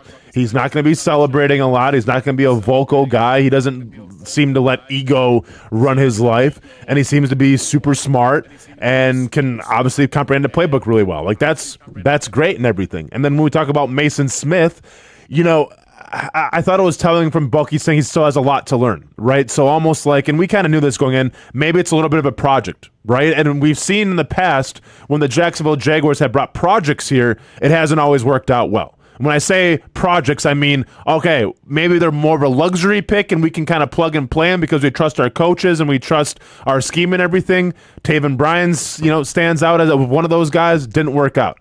I think here, when you brought in Arik Armstead, and once again, the panic button has been lifted on Arik Armstead. Hope to see him week 1, obviously.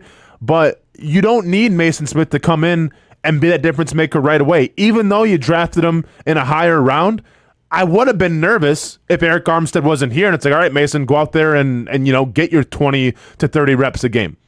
You don't need that now. So I think the plan in place, obviously, is for Arik Armstead now to try to groom Mason Smith, teach him, take him under his wing a little bit. And hopefully when we're talking about maybe week 9, week 10, we're talking about how Mason Smith, man, is contributing and he's picking up this defense pretty quickly. Yeah, listen, it's a good call there. When they did the Taven Bryan thing, and maybe it was a luxury pick of some kind, they actually didn't set him up well. They asked him to play a couple of positions at once instead of just sticking him at one spot. Then maybe probably had his head swimming a little bit. And who knows if that mattered or not, but it obviously didn't work out. I think what you just said, just think about the infrastructure around Mason Smith right now. They've got a lot of veterans on that defensive front. They've actually got his college coach on that side of the ball as well. So they've set him up very well to succeed, and he doesn't need to succeed right away so you can temper and lower the expectations because he's a little bit more raw. So if we are going to have a project, if you will, at least they've set it up in a proper spot to not demand too much out of him. One other note from that position, Austin, is it surprising how much Roy Robertson Harris continues to play this preseason? Not really, because I think they're trying to check all the boxes with him to see exactly what they have, because there's a big investment in him, and I think they need him to obviously produce. So I'm not surprised because it's still a competition, and he could be fighting for some playing time. Yeah, it's fat. I think it's interesting because I would say this to what you just said, and I'm not telling you you're wrong, but when you're spending $8, $9, $10 million on a guy, you shouldn't have to ask those questions, I don't think, right? No, without a doubt. But if we go back the past couple of years, like has Roy Robertson Harris has the money justified the ability of what we've seen? And I think there's been some ups and there's been some downs. Yeah, it's been a little bit of a roller coaster, to your point. Very inconsistent. I think they have to find some consistency with him. Hamby, before we hit a break, I think we're going to find this one spot. I don't think what I was thinking about when Baalke was talking, he said in that last part of that soundbite. So see if you can take us in that direction.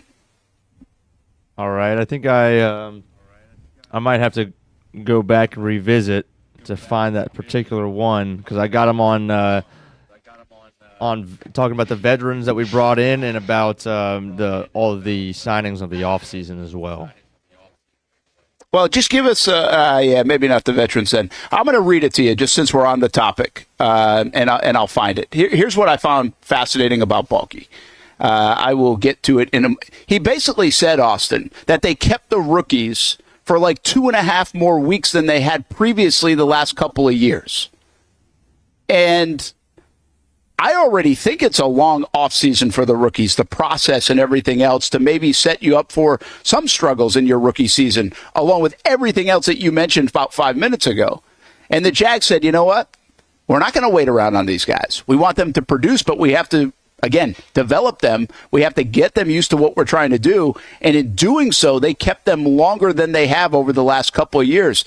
Does that stick out to you? I mean, I hadn't heard that yet, that they had kept them 2.5 weeks longer in the spring than they had in previous years. Yeah, I've got the quote here whenever you're ready. I didn't hear that either. All right, Hamby, go ahead and play the quote. He said, we can't give them a rookie season. We've got to get them ready to play now. We kept them 2.5 weeks longer than we've kept the previous 2 rookie classes, so they got a shorter break. Okay. So, like, when he says he kept them, like, so he just basically, it was, like, mandatory you're sticking around for the spring just to be around the building and everything? Yeah, and I don't even know where the rules come into play and how often, I don't know what they did years prior. NFLPA violation coming down the pipe? No, I just don't know what they had done years prior and versus the calendar. I know Doug had let the veterans go and, the mandatory mini camp in June. But the bottom line is, it doesn't matter all that dynamic. Of course, they weren't breaking rules or he wouldn't have said it. But I just found that very interesting. That's how much they want invested into these guys. That's how much they want to load them up with. That's how much they want them to contribute right away instead of waiting around. Again, it just kind of confirms they are trying to practice what they preach, Austin. No, and that's great. And I think the biggest thing when you talk about rookies, and this doesn't always apply, but if I'm a coach, if I'm a GM, I'm trying to instill this into my culture, is that when we expect our rookies to go out there, whether it's in a starting capacity or some sort of depth capacity, that they're ready to go. Because I think time and time again, we see rookies be put out there and maybe they're not the most confident. Maybe they do make mistakes. And then in doing so, they never reach their full potential because you only get your first shot to make your first impression. Right. And sometimes, a culture change is needed. Sometimes a change of scenery is needed, all of that stuff. But I'm saying from the guys that we have here, I expect that when we see Mason Smith, if we see Jones, whoever the case may be, when these younger guys get their call up, when they get their opportunity, they got to be ready. Because the last thing you want to see, and I think C.J. Henderson's a prime example of this, when you get thrown in the fire sometimes, you don't succeed, it can mentally daunt you, and then all of a sudden now it affects your play throughout the entire season. So I guess I like what Baalke is saying here. As long as it's not an NFLPA violation, as long as Roger Goodell's not twiddling his thumb saying, well, that's going to be a nice little hefty fine coming down the pipe. As long as we're having those conversations, you want to keep them a little longer, more power to you. Well, okay, one last thing before we head to a break on this, because you just triggered something. You mentioned Jones. And so, okay, more impact for this rookie class. Well, Mason Smith, we just called maybe a project a little bit. Brian Thomas, obviously, is going to have impact. And then let's go to the third-round guy in Jarian Jones before we get to the Jordan Jeffersons of the world and everybody else. Isn't it pretty clear, guys, that Jarian Jones is not going to kind of be in that starting lineup? I mean, he's playing deep into these games. You can usually tell with how much guys are playing if they're going to be a part of that early rotation. It feels like he's not a part of their plans to play immediately in September. Do you get the same vibe? Yeah, I mean, I get the same vibe. I think there's going to be guys ahead of him for sure. They're going to ease him into it. They're not going to throw him in the starting role right away. But also, I mean, we saw Brian Thomas Jr. play against, the Bucs, and he's obviously going to be a bona fide starter. So I think it's about getting your young guys some more reps and everything, but I wouldn't be expecting Jarrian Jones to be starting week 1. And with the depth chart, too. Yeah, and Hamby, just to clarify there, and Austin's right, Brian Thomas Jr. did play, and he actually played a decent amount, but then he came out. And Jarrian Jones was still in that game, I want to say even in the fourth quarter, because I noticed it was at least late third quarter. So reps are one thing, and I get that, and they were trying to get their young guys reps. That's part of this whole thing, this whole development.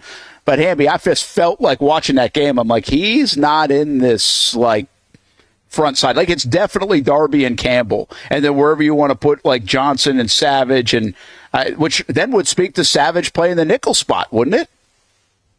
Yeah, I mean, I feel like it has to be. I mean, everything that, I think I'm trying to find Jarrian's snap count real quick, but man, it seemed like he played well into the third quarter.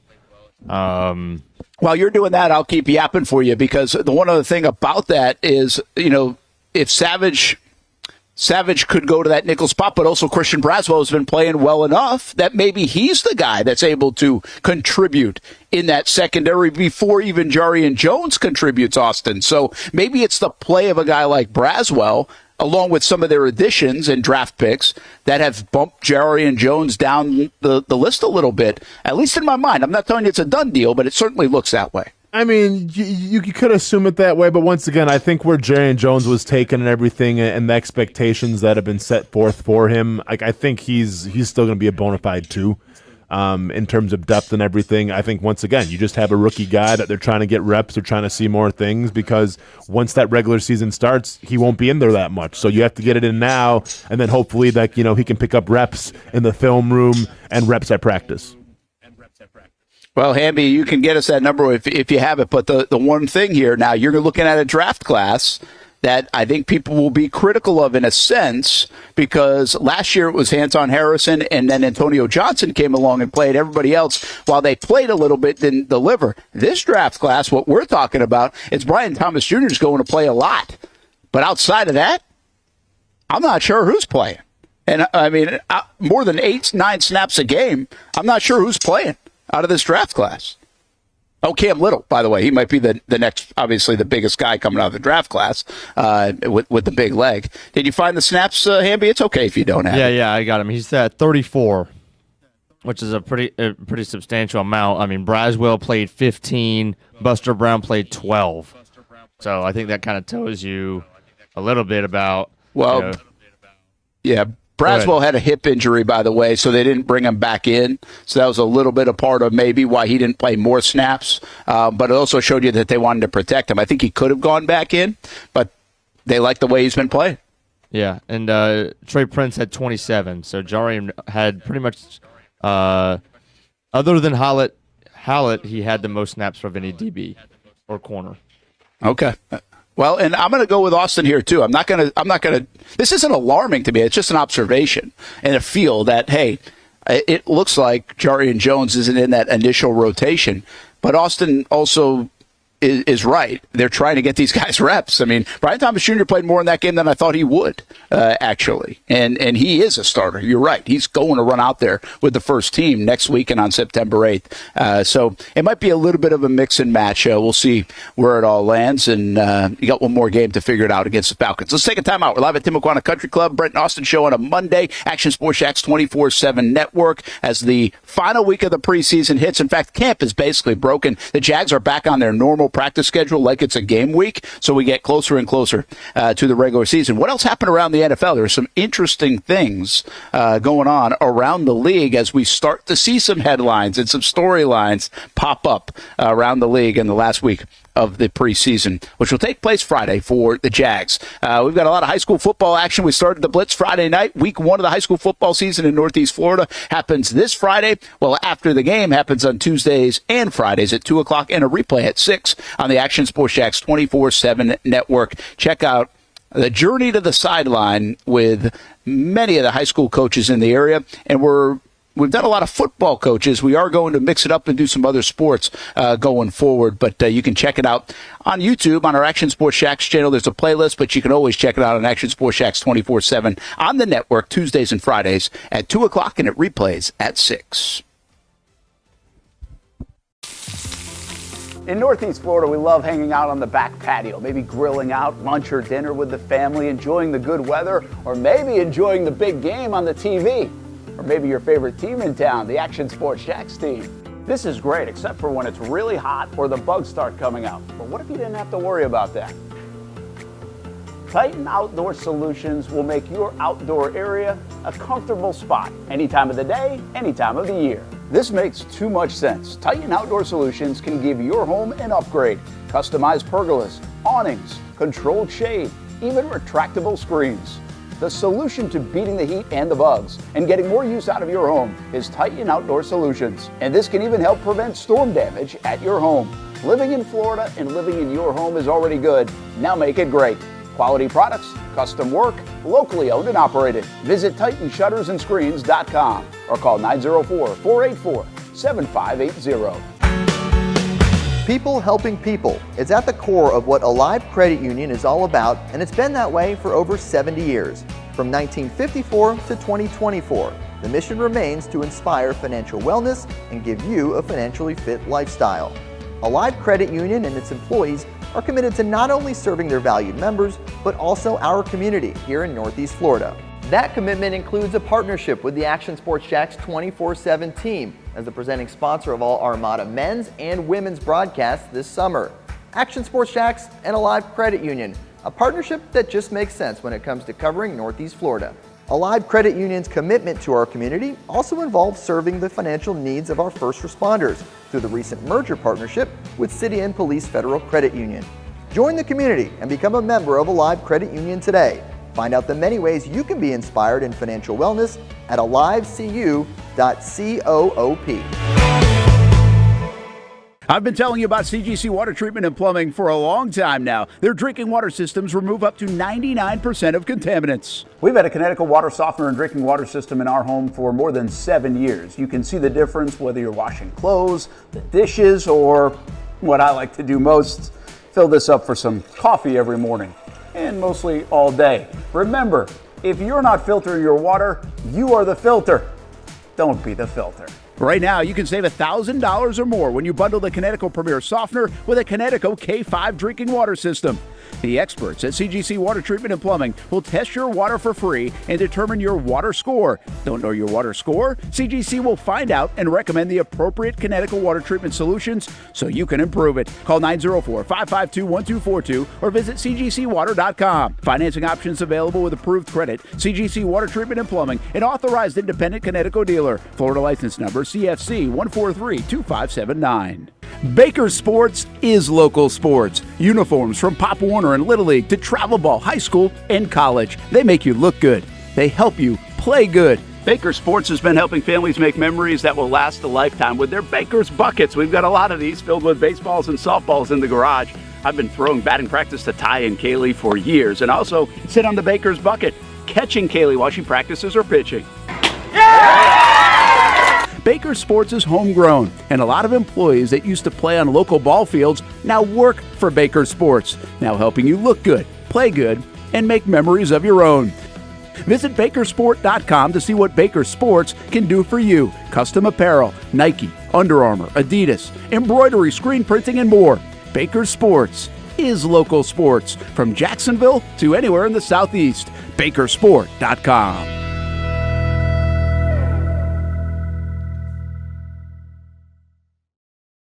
Everyone loves a good game night. Here you don't have to be the host. You don't have to clean up. They bring the food and drinks to you, and you can watch whatever you want on the big screens. It's more than a card room. It's a night full of fun with friends.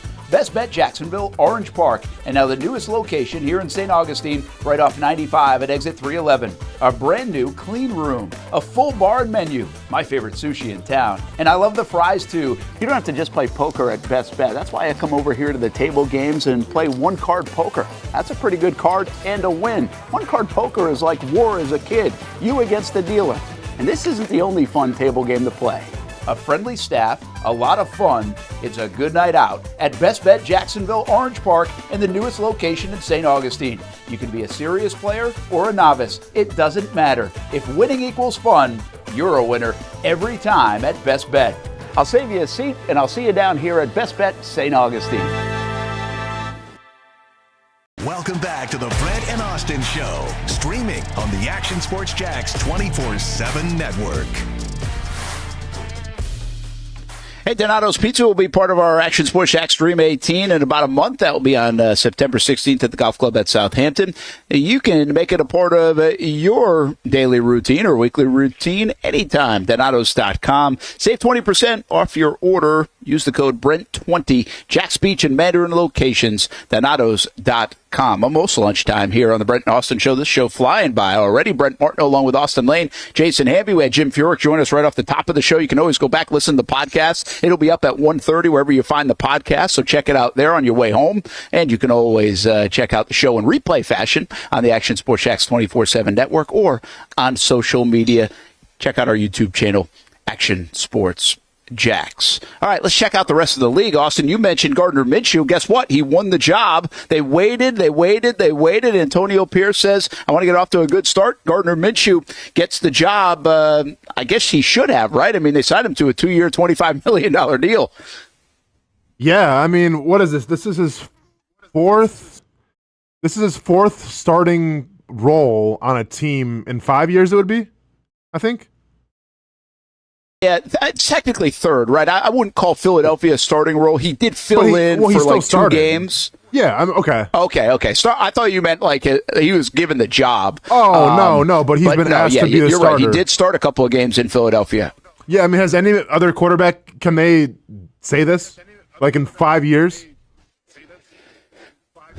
Yeah, I mean, I would say we always go to Ryan Fitzpatrick here, don't we? And if you think about Baker Mayfield went from Carolina, the Rams started a game or two, and then Tampa in a very short time. That's 3 in like probably a 2-year stretch.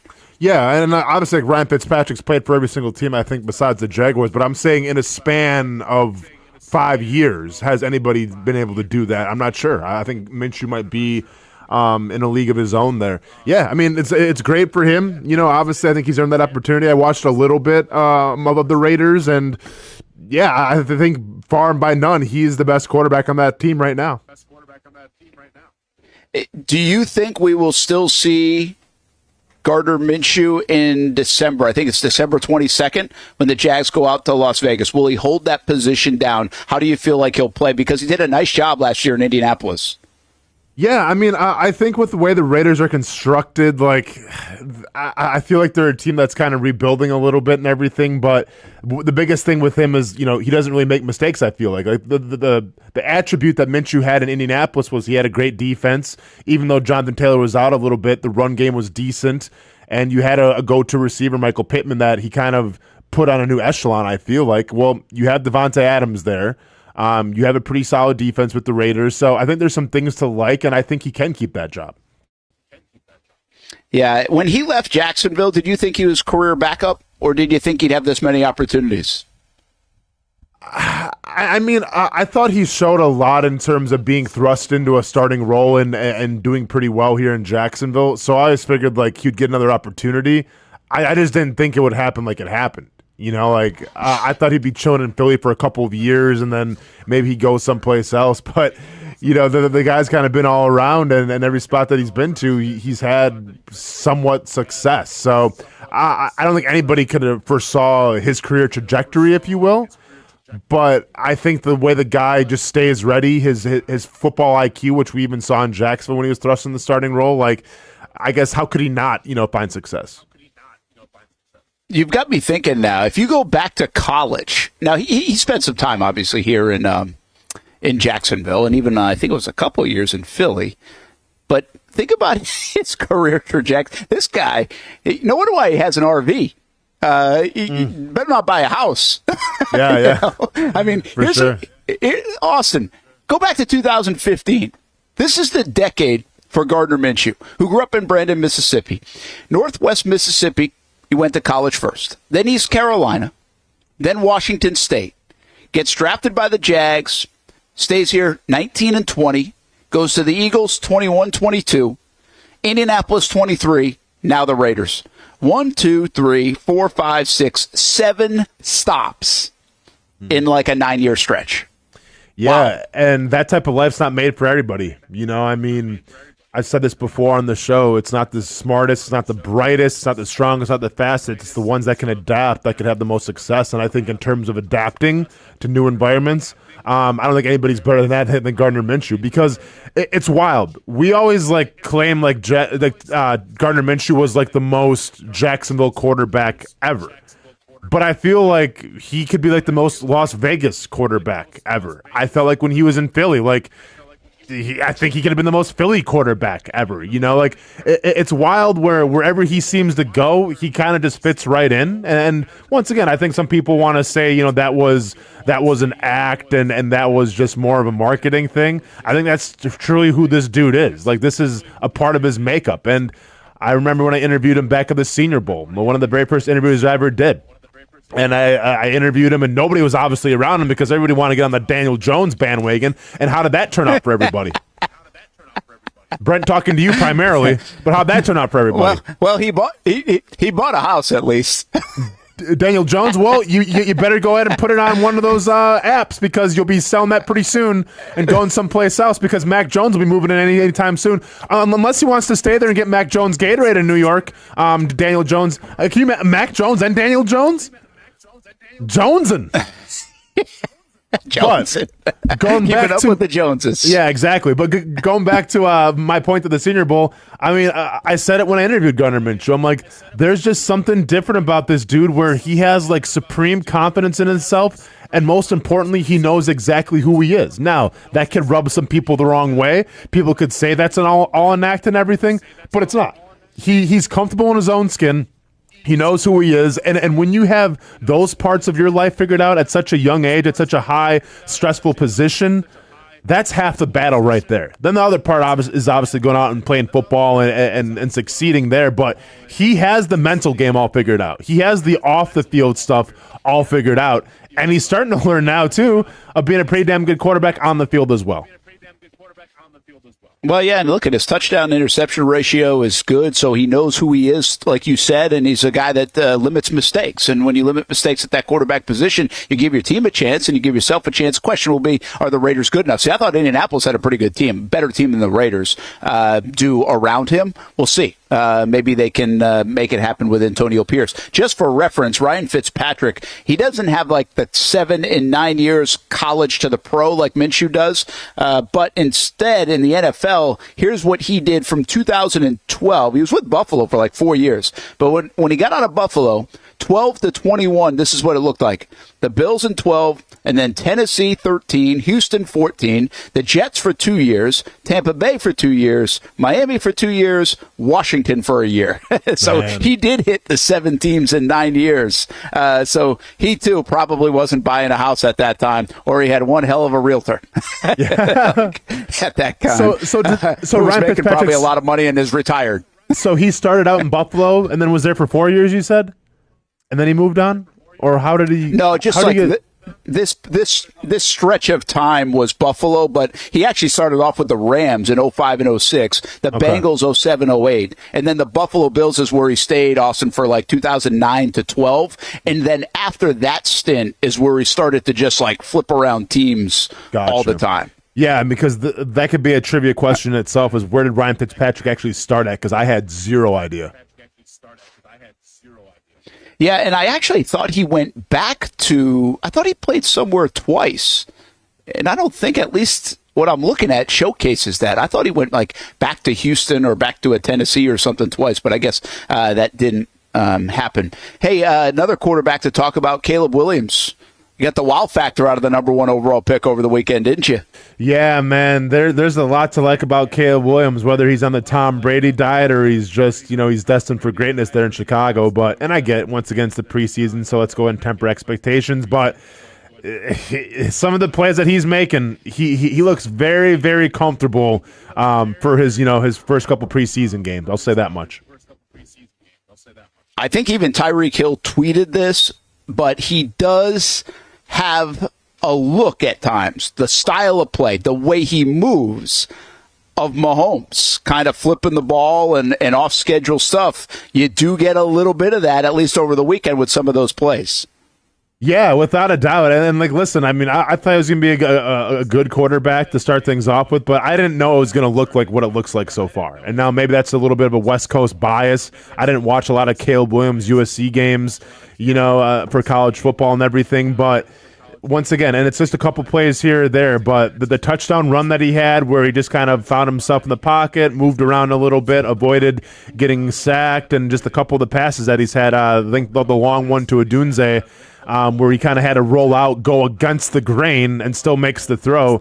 You don't really see those a lot as a rookie, so I think, I've been nothing but impressed with Caleb Williams, and it's just wild to me how, once again, I'll keep repeating this, how comfortable he looks already on the field. Well, he looks so comfortable that he's like spinning in the pocket. And I even said, well, that's dangerous. I mean, you didn't even have to spin away from anything, but he's spinning in the pocket. And those are even things that like Mahomes will do from time to time. It's like, why did he even do that? But I think he has a little bit. And what's interesting, you now have these young quarterbacks that actually can model their game after Mahomes.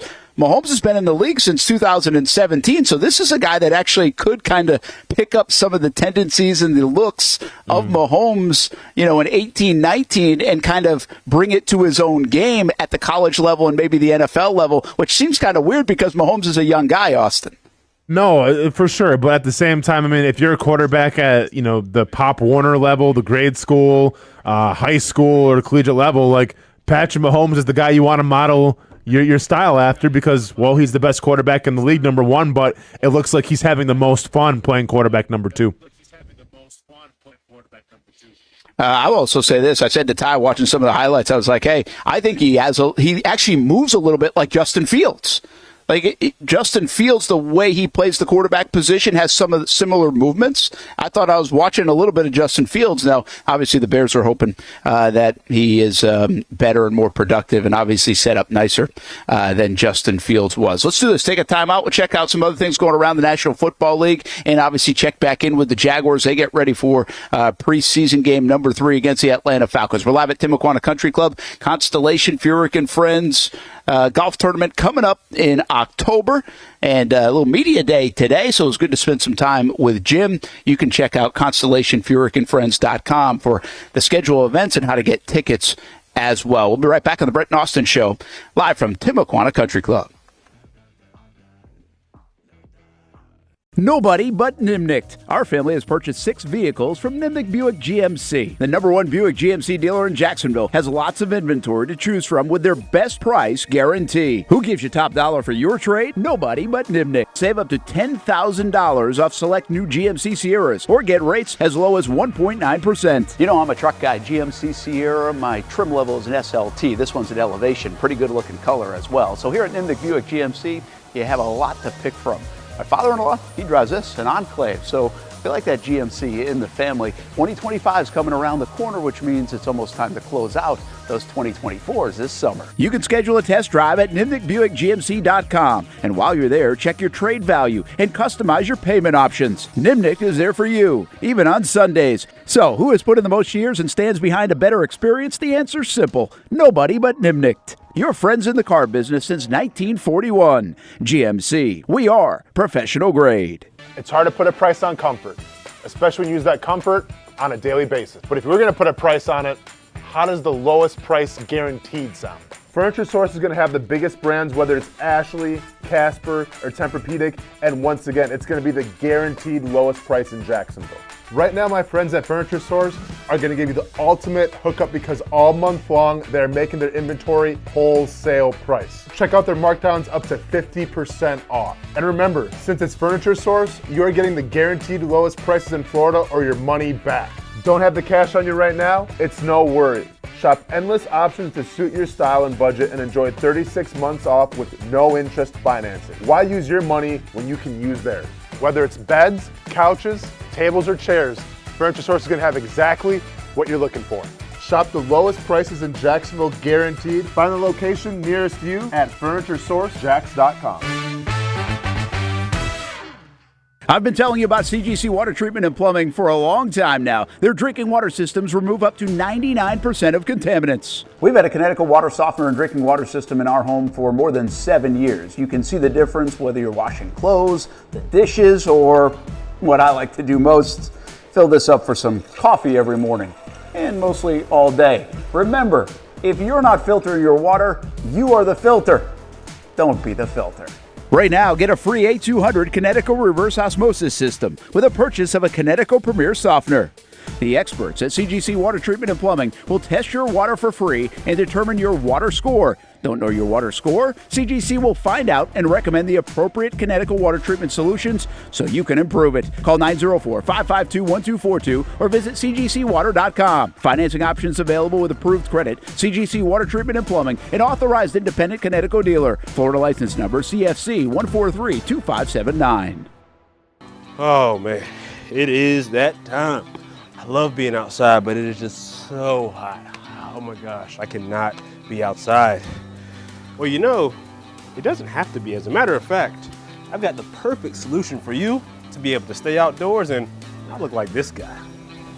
GW Outdoor Solutions has the solution that will help you create areas of shade with their automated retractable awning. As the summer months inch closer, the high temperatures will be right there too. With GW Outdoor Solutions, go from scorching to cooling in no time with one simple push of a button. These innovative shade solutions not only provide protection from the sun and rain, but also add style and functionality to your home. Let GW Outdoor Solutions transform your backyard into paradise. Check out GWOutdoorLiving.com for your free estimate.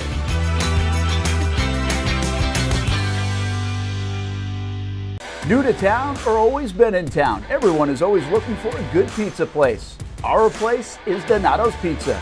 We love it and still do love it. When I tell my family I'm coming to Donato's, they say, wait a minute, you got to order some for us. So this is not all for me. Let me tell you what the Martineaus get when we put an order in. Well, pepperoni pizza, we usually get more than one of these. And then there's the works, a little bit of everything.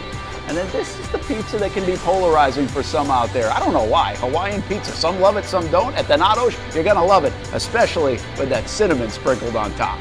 Try the pizza my family likes or try your favorite. Right now you can use the code BRENT20 and get 20% off your order. Every viewer and listener is important to us, and at Donato's Pizza, every piece is important. From fresh ingredients to the dedicated team members and you, the valued customer. Donato's Pizza, where every piece comes together for a winning combination. Jack's Beach and Mandarin locations. Donato's Pizza, every piece is important. Welcome back to the Brent and Austen Show, streaming on the Action Sports Jax 24/7 network.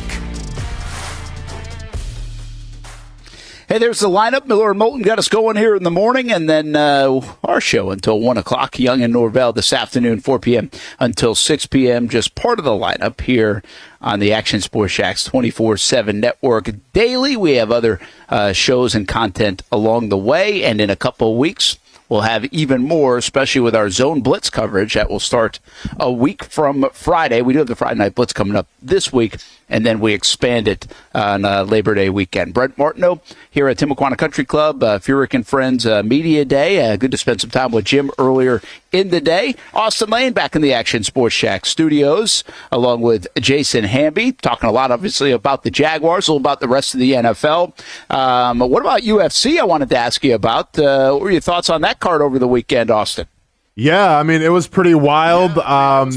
You know, that's the thing about fighting. You never know what's going to happen. And obviously, I think the UFC and Dana, they wanted Izzy, a.k.a. Style Bender, to win.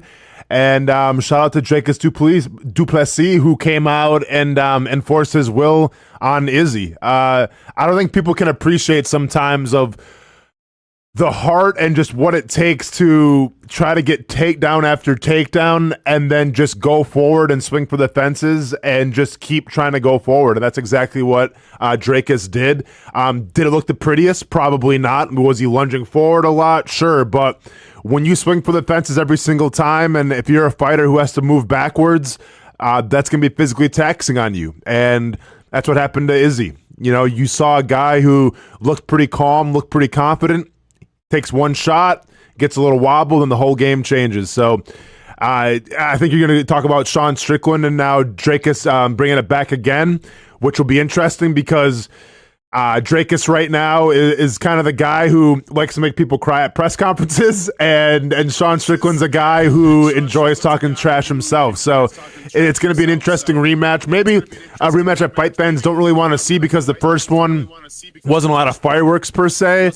But I think right now you're talking about probably the two top guys of that division. So who is the guy that beat Izzy? I mean, is he a name that I should know, or did he come out of nowhere?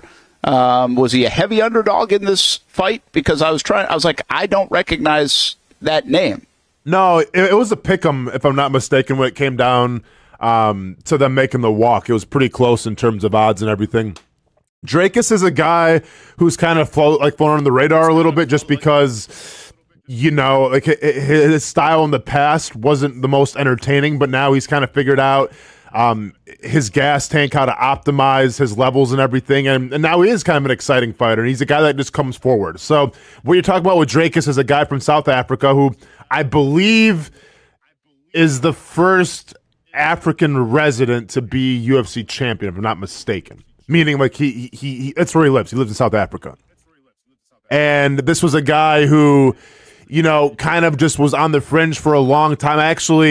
I saw him in the airport after my fight to get my UFC contract. I saw him in the airport. I just said, hey, what's up, man? I'm like, this is back when nobody really knew who he was because he fought. So I was there, I fought on Tuesday, and he fought the previous Saturday, but he was in town for another week, I guess, just kind of training and everything and just kind of laying low. So we actually shared the airport together on the same plane. I just said, hey, man, it's a pleasure to meet you. I know who you are, and best of luck. And it's wild to go from that moment a couple years ago where nobody really knew who this guy was to now. I mean, he's a champion. And it's crazy how that can just happen in a couple of years. So, no, Brent, you're not crazy. You don't really know who he is. That's fine. A lot of people don't. He beat Sean Strickland to get the belt, and now he just beat Israel Adesanya. And when you beat Israel Adesanya, that's going to put your name now in a more of a mentioned light, I would feel like.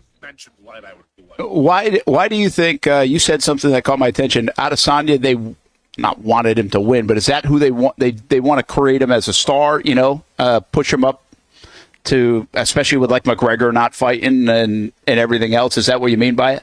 Yeah, without a doubt. I mean, he's one of the biggest names still in MMA, and it's a couple of reasons. I think stylistically, the way that he goes about fights, it's very exciting style, always going for the knockouts, doesn't really rely on ground game too much. I think from the younger generations, Israel's really into anime, and he kind of he's into all the TikToks and all that stuff. So he kind of relates to the younger generation.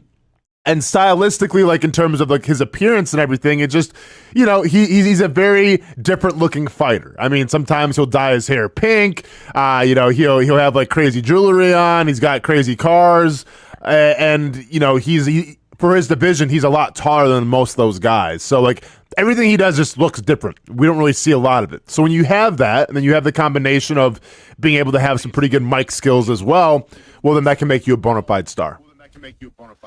Yeah, that's what I figured you meant. So interesting over the weekend. I caught that, and I wanted to get your thoughts on the UFC. Austin's got his fight coming up, by the way, in October 19th, and we'll be talking about that one, of course, over the next couple months. Actually, that's 2 months from today, man. 2 months from today, yep. Got about 9 hard weeks left of training, and then we're ready to roll. All right, let's do it. Get after it. Flag football in the Olympics in 2028. Did you catch this story? And I know you did, but did other folks catch a story of everybody's assumption is Tyreek Hill and the NFL guys are going to be the ones participating in the flag football. But of course, I don't know if that's the idea of everybody in America anyway, that's going to happen. Does that give you your best team? Will the NFL allow it? Will the teams allow it? I'm not sure where we're at from that standpoint. But I guess the head coach of the flag football team or that part of it says, wait, not so fast. It's not going to automatically be NFL guys jumping into our game. Pretty interesting. Yeah, very interesting for a couple reasons. Number one, and keep in mind, we're 4 years away. So, I mean, what's the rush right now? But I thought it was interesting in terms of, are we going to talk about Tyreek Hill and company being able to play in the Olympics? Would the NFL allow it? Would owners of NFL teams allow it? Because I mean, owners can feel a certain type of way about guys playing basketball and stuff. So how are you going to feel on the Olympic stage if you're trying to represent your country? And I assume you'll be playing all out to try to win a gold medal. You know, there could always be a risk of injury. So I'm not sure if NFL players could even get an opportunity to play, even though like you see NBA players do, so why not NFL players? And then second of all, and this was, you know, this is something I shared in the group chat. So basically this quarterback, I guess he's on the U.S. national team. I didn't know U.S. had a national team in terms of flag football, I'll be honest with you. Sorry. And his name is Daryl Doucette. And he calls it disrespectful to assume that NFL players will simply take Olympic team sports when the sport debuts in 2028. And the whole quote is, I think it's disrespectful that they just automatically assume that they're able to just join the Olympic team because of the person that they are. They didn't help grow this game to get to the Olympics. Give the guys who helped this game get to where it is at their respect. That's fun and everything, but no. Yeah, I get it. I get what he's saying there, but it also shows that he's like, yeah, these guys are going to be way better at this game. Like, it's not a different game, right? I mean, if you can throw the football, if you can catch the football, if you can run, it's flag. I mean, I get it's not tackle, but Tyreek Hill in flag football is going to be every bit as good as he would be in tackle football, right? So that's my initial thought. But then, like, as I kind of thought more about this and pondered it this morning, I think about the 3-on-3, how it transpired in the Olympics. I'm not sure about people like followed the 3-on-3 and everything, but the U.S. didn't do the best in 3-on-3. Now, in the women's side, you had, I want to say it would have been then, 4 years ago, or whatever it was, because with COVID, I can't remember, 2020, right? Was that Tokyo? Yeah, we'll say it's Tokyo. Okay, we'll go Tokyo, 2020. So I think back then they won the gold medal in the 3-on-3. This year they got the bronze. And they had Hilly Van Lilith, who's now at TCU, that they had some WNBA players and they had some top collegiate players as well. They got the bronze. On the U.S. side, you had Jimmer Fredette and a couple other guys I don't remember because, 3-on-3 basketball, it is what it is. Unless it's Ice Cube, I don't care. But they didn't even get out of their pool, I feel like. So then I wonder, okay, well, is the flag football game, is it different than the regular game? Just like, is the 3-on-3 game different than, obviously the regular basketball game? Because you had countries represented who didn't have WNBA players playing, but they were damn good in 3-on-3 basketball. So I wonder if there's going to, in terms of rules, in terms of the presentation, I wonder if some of the best players in flag football aren't even on the NFL rosters. Marcel Robinson talking to you, by the way. Yeah, it's a good thought. It's a good comparison right there, too. I don't know the difference. I would think, from what I've seen of flag football, what I know about flag football, did we lose Brent there? that the end. Hold on here. Did you got me there, Hamby? Brent, you go ahead. Oh, you got me now. Okay. Just to piggyback off what Austin was saying there, if you can now hear me, I would think that you got to be able to transition a Tyreek Hill or a Patrick Mahomes or a Trevor Lawrence or a Travis Etienne to flag football, no problem. But yeah, go ahead. But I'm not really sure about it. Hey, Hamby, do you need a break to get the audio rocking and rolling, or you let me know?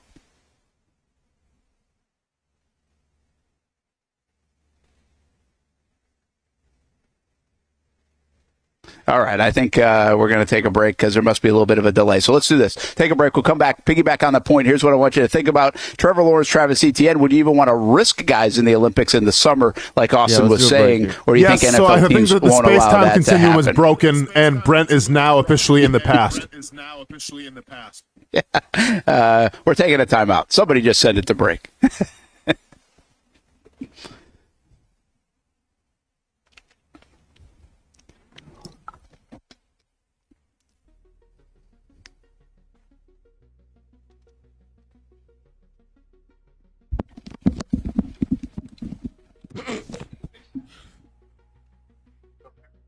It's a new logo, new branding. With Bold City Heating and Air, it's an old school approach. One of the few locally owned and operated air conditioning businesses left in Jacksonville. It's hot, Florida in the summer. You can't do much to avoid it, but you can keep cool with Bold City Heating and Air. It's every customer counts kind of service, from when these trucks have pulled up to my home over the last couple of years and when they pull into your driveway as well. From communication to pricing to the actual service, everyone at Bold City Heating and Air cares about you. You know who is coming to your house. You know they will be well trained and they will respect your home. Air conditioning convenience at boldcityac.com. Stay cool while it gets hot. Bold City Heating and Air can help. Don't get caught sweating all summer. boldcityac.com, and they have financing to help. New systems starting at $110 a month and $50 off any repairs. Stay safe, stay comfortable with Bold City Heating and Air at boldcityac.com. Homegrown in your hometown. Building off a summer of terrific action at Southern Oaks Stadium, the Jacksonville Armada are looking forward to the future and the return of pro soccer in Northeast Florida. Season ticket reservations for MLS Next Pro are underway, and for just $100, you can lock in some great benefits when it comes to supporting the boys in blue. Those who make a reservation will have first selection options in the new Armada Stadium out east, near Jacksonville's downtown sporting complex, as well as access to supporter VIP events like stadium tours, open training sessions, and future meet and greets with players and coaches. You can make your season ticket reservations at jacksonvillearmada.com/ticket. And while you're there, read the very latest on the Armada men's and women's teams in action this summer. Show your commitment to the fleet with an MLS Next Pro season ticket reservation at jacksonvillearmada.com/ticket. In Northeast Florida, we love hanging out on the back patio, maybe grilling out lunch or dinner with the family, enjoying the good weather, or maybe enjoying the big game on the TV. Or maybe your favorite team in town, the Action Sports Jacks team. This is great, except for when it's really hot or the bugs start coming out. But what if you didn't have to worry about that? Titan Outdoor Solutions will make your outdoor area a comfortable spot, any time of the day, any time of the year. This makes too much sense. Titan Outdoor Solutions can give your home an upgrade. Customized pergolas, awnings, controlled shade, even retractable screens. The solution to beating the heat and the bugs and getting more use out of your home is Titan Outdoor Solutions. And this can even help prevent storm damage at your home. Living in Florida and living in your home is already good. Now make it great. Quality products, custom work, locally owned and operated. Visit TitanShuttersAndScreens.com or call 904-484-7580. When I say it means something to me, gentlemen, it means something to me. High school football is back and it's bigger than ever. Welcome to the Friday Night Zone Blitz. It is bigger than a game. Watch the biggest games each week live as the action unfolds with instant reaction and analysis from our Hall of Famer, Kevin Sullivan. It starts with live look-ins at the top matchups, including our Jaguars Prep Whataburger Game of the Week, and that is just the beginning of 4 straight hours of coverage. From 8 to 10:30, the Friday Night Zone Blitz is streaming on our Action News Jax app and online. At 10:30, the Friday Night Blitz you know and love. A half hour of highlights from around the area.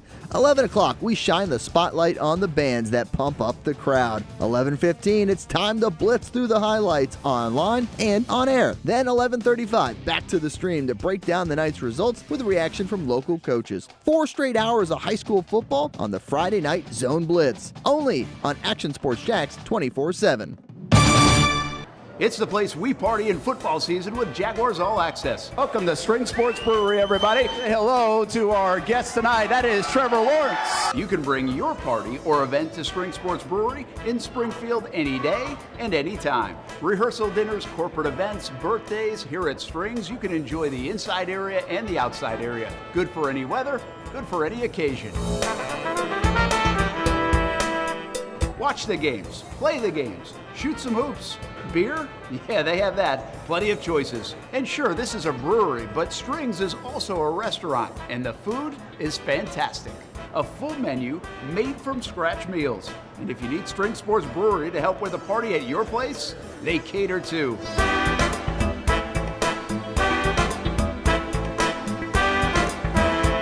Family, beer, food, sports. Spring Sports Brewery in Springfield. Welcome back to the Brent and Austen Show, streaming on the Action Sports Jax 24/7 network.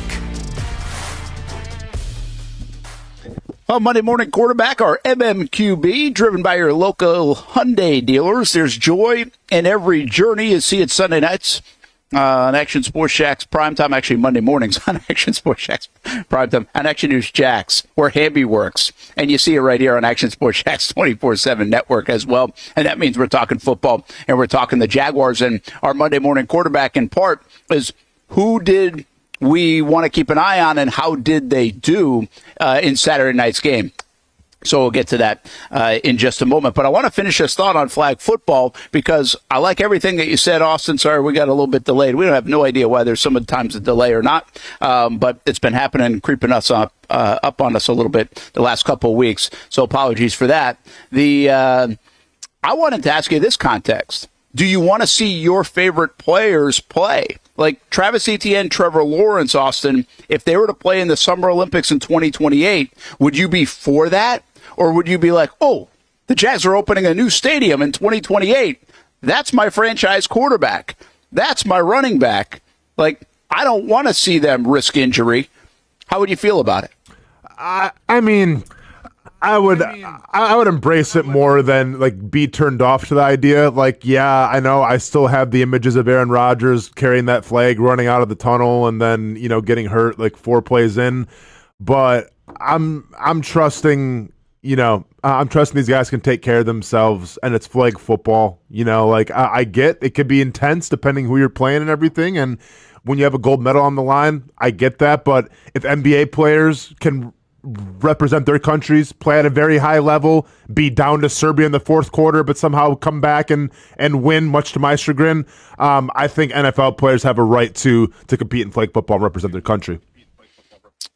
Yeah, I think they do, too. It'll be interesting to see how owners handle it, though. I mean, the NBA guys who are it is their offseason, but they're wealthy guys. They're getting paid $50, $60 million a year. Now, Jason Tatum, perfect, getting paid $60 million a year to not play in the Olympics, basically. But what about your franchise quarterback that's now getting paid $60 million a year? You got to send him out there. That's a big price tag. Also, getting back to the whole Jason Tatum thing real quick, I mean, is there... Like, I understand he didn't play a lot. He got, I think, the last game for a couple minutes, maybe, if I'm not mistaken. But then when his mom came out and, like, complained about it, like, on interviews and everything, like, at what point, being a professional athlete, do you go, hey, Mom, just, chill because you're not really helping the situation? Or do you embrace it and be like, yeah, Mom, like, let Steve Kerr know. Like, he's listening. Well, listen, this is a better conversation for you, and I think I know through conversations with you that Mom would lay out on this one, even if she wanted to say something. But yeah, we've also seen moms in the news before, right? For a variety of reasons, and who comes to mind is obviously Zach Wilson's mom for a little different reason, but also Eli Apple, right? Wasn't his mom very vocal about his play? And I think it comes off as a negative as a fan. So I would say, hey, Ma, stay out of this one. I'll get you a new car, a new house. Oh, no, for sure. And hey, this is why I love my mom to death, because she understands it. She gets it, right? Like, you don't got to tell Mr. Kerr to play me some more and put, like, we're trying to win a gold medal here, Ma. All right, I don't need you having your own opinions about why your baby boy's not playing, but so just keep them to yourself. And at the end of the day, like, my mom understands, Brent. Like, yeah, fighting and everything, you can maybe express your opinions a little bit. Even when I played football, I'm sure she wanted to say something, but she understands it. Like, one day she wants to sleep in the guest house, more power to you. Or if you want to get that bad spot, at the old folks' home with no windows in the basement, well, then keep saying stuff about me, and we'll see how that turns out. So she knows, we all know, and my mom's doing a great job. Mike, by the way, and not close to the old folks' home, as she tried to get her there in a hurry. No, listen, we always joke around about this. This is more when I play football than when I played when I'm doing fighting, because like fighting just kind of lets me be, but football, she always, she had some stuff, but I always told her, I'm like, Ma, I swear, when you're old enough, like, you know, you have a choice to plan how this is going to play out for you. You know, like I said, nice guest house on the water, maybe, you know, sunrise coming up, or you're in the middle of nowhere in the basement in the old folks home. It's your choice. And by the way, that's a good that's a good way to keep mom at bay, I guess. But at the same time, moms and dads are so biased. Like, it doesn't matter. Like, you can't infiltrate that. Some more than others, absolutely. But like, I would say there are very few that know the reality of the situations. I mean, heck, when I was like 22, 23 years old, Mom thought I was great on TV, and she was lying the whole time. So, like, that's on TV. Forget about playing a sport. Yeah. She was lying to herself. Yeah. No, I mean, like, listen, like, and I'm sort of, I'm waiting for the comment section to come up now with my mom, because she might be listening if she's off today. I'm not sure, but yeah, I mean, she like, I think, and once again, we always kind of get down to like the parenting advice. It seems like on this show a little bit more often than lately, but she did a great job of letting me make my own decisions and letting me find my own way. Now, I think sometimes, you know, that can backfire, and then you learn from those situations. But lo and behold, whether it's horrible tattoos in some guy's kitchen, or it's, you know, staying here in Jacksonville, making it my home, like I always made decisions on my own, and I'm happy with how they turned out. Whether they were good or bad, I've always learned from them. I think that's what you have to ask from, you know, being a parent is, you know, sometimes you got to let those kids fly from the nest a little bit and figure it out for themselves. My mom did a great job of doing that. But if I did fall, you know, obviously she's always there to pick me back up again. Well, we're right in that spot here. The kids are off to college on Friday, so it's about to go let them fly. And because of that, we're like, you can't help but the sentimental part of this time of your life. You'll figure it out at some point. You got to be in it to believe it. So I won't even try to explain it to you. And so those that have been in it will know it. But last night, so it's so sentimental, I guess, Austin, that last night I played a game of Monopoly with Kaylee and Steph. And it's the first time, like, we finished the game, which took, by the way, 3 hours to play. 3 hours to finish Monopoly. And we finished the game, and I was like, I genuinely think this is the first time I've ever finished a Monopoly game. And if I've done it before, it was when I was like 10. It's pretty wild to get through a whole Monopoly game. Oh, no. Me and my roommates in college used to play, and it would take us like days to like finish it. Yeah. You keep it all on the table, right? Yeah. Like, dude's only got Baltic Avenue. He's still trying to hang on. I'm like, dude, the game's over. Just let it go.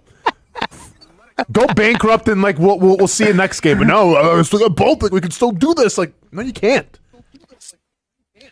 I tell you what, it was kind of empowering to have as much money as I had in that game when it was over. Well, Brent, and you have the unique circumstance too, because you have two kids that are the same age, twins, going to different colleges in Florida. Like, do you worry about one more than the other, or are they getting equal your time of like worrying? How does that work? Yeah, I haven't really put a lot of stock into worrying. I'm excited about them going, but I will start to see, like, here's the deal for me personally. I'm not going to be here when they go to school on Friday. We can get into my bad dad nature coming up on Friday, but I'll be in Atlanta, right? Sure. When Steph's, and they both are going the same day.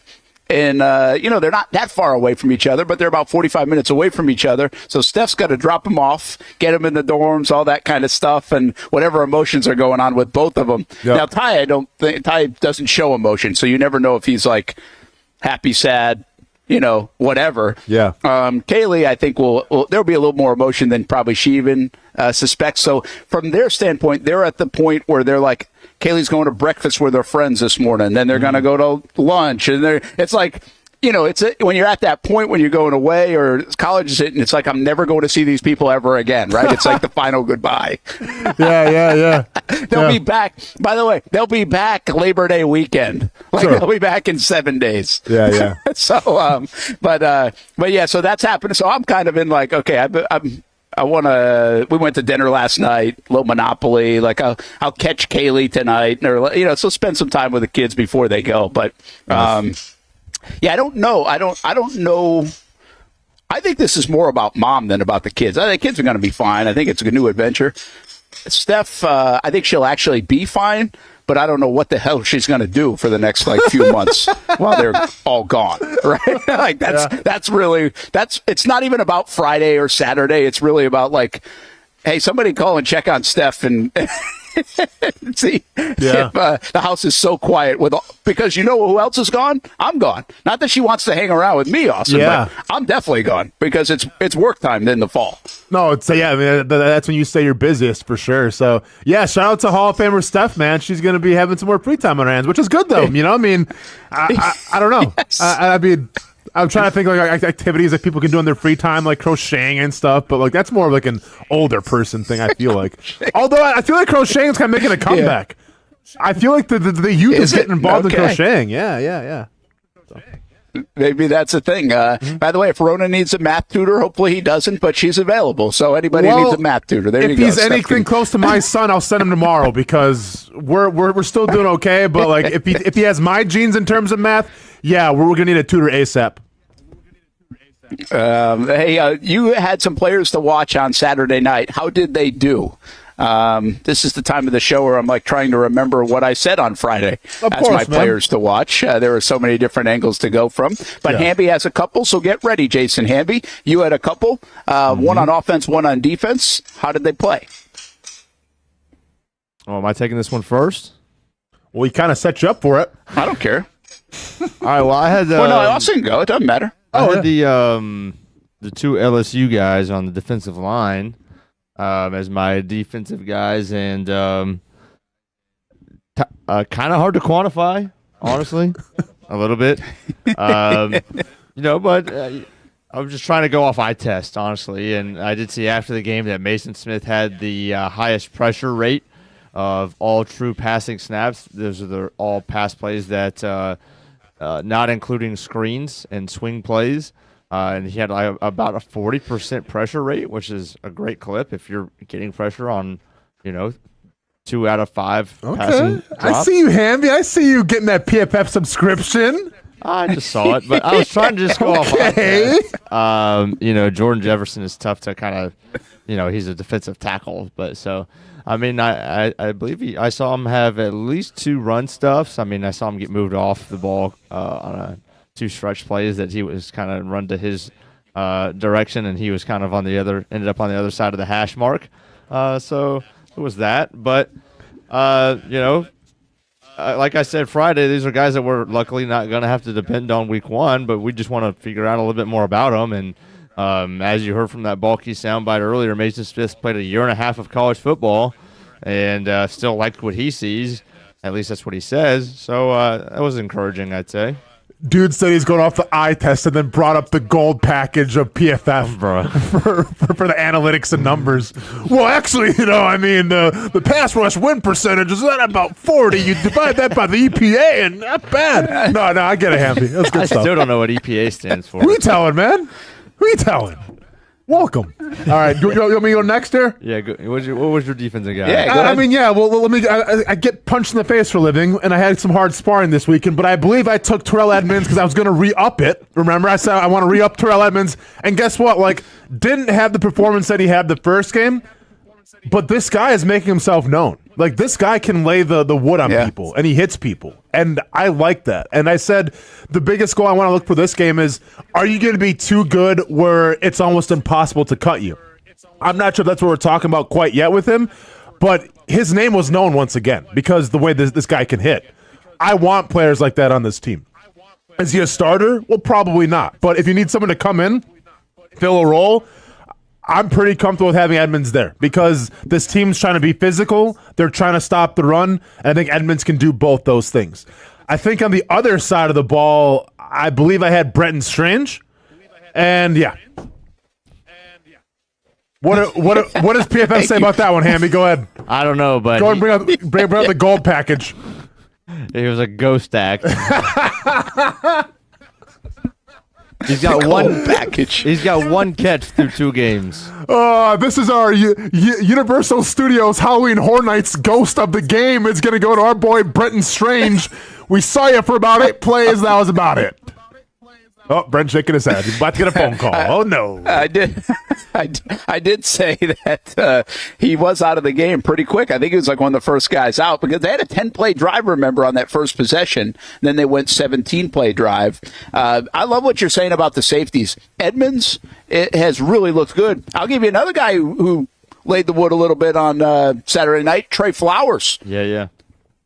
Flowers was a guy that was a big hitter. All of a sudden, that safety room, we talked about this last week, has gone from thin to much deeper. Like, there are guys that you're like, whoa, wait a minute now. And I think there's a lot of different players. It might be just a training camp thing, might be a preseason thing. We'll see. But Edmonds has some pedigree now as a former first-rounder, and Flowers isn't a young guy either. And Amos actually had the most snaps of any Jag or on the defense. He had 40 snaps. So it's like they're trying to figure out, which of these veteran dudes they're going to have back there. And obviously Flowers and Edmonds slightly two separate positions. But it's like I feel like they don't have any excuse. Now they've got plenty of game tape to watch, so. I think my two guys, by the way, to watch, Christian Braswell was on the defensive side. I wanted to see if he could keep stacking it up because he surprised us. I mean, he was fine, but I didn't see, it didn't pop. Obviously, he really popped last Saturday night with the takeaway, and he's been on the field. I don't think he did anything bad. He did have he went to the blue tent, had a hip injury. They didn't put him back in, but he looked like he was fine. I still wonder how much he's a part of this because I think he's earned his way into the conversation to be out on that field more than any of us thought he would be on the field. He's also healthy, much like Parker Washington coming back last year from injury. He's healthy. Christian Braswell, after being on IR basically most of the season last year. And then the other guy I had said to keep an eye on, and this wasn't a front line. In fact, it was way in the back. It was Jalen Jackson, the running back. Remember in the first game, I think Brian Sexton compared him to Maurice Jones-Drew in terms of his build. And Mojo jumped in on that conversation, like, hold the phone. But he actually does have that kind of build, right? And he had 8 carries, I think, for 24 yards. I wouldn't say he wowed. But the reason that I said to keep an eye on him in part is because of the injury to the draft pick, Keelan Anderson, who has not been used at all because of a toe injury, I think it is. He primarily would be a special teamer, so you almost take him out of the equation right now. And then Dearness Johnson, this is what I said Friday. Dearness Johnson is a good player. I think people sleep on him as a nice, steady player for the Jags in that third running back spot. He's also a big-time special teamer.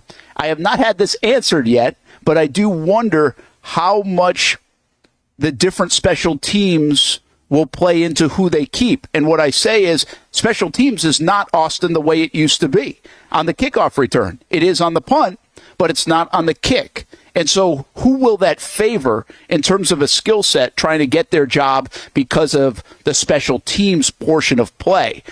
So I thought that's why Jalen Jackson was interesting to keep an eye on. I don't think he did an unbelievable anything, but I still will watch that position with Johnson and Jackson in the backfield. I got to believe Dearness Johnson has the edge to be the 3 guy for the Jags. No, for sure. And also keep in mind, too, C.J. Beathard had a nice 8-yard run. So, I mean, do you put C.J. Beathard back for special teams or, in some sort of wildcat formation as well, obviously when he gets healthy?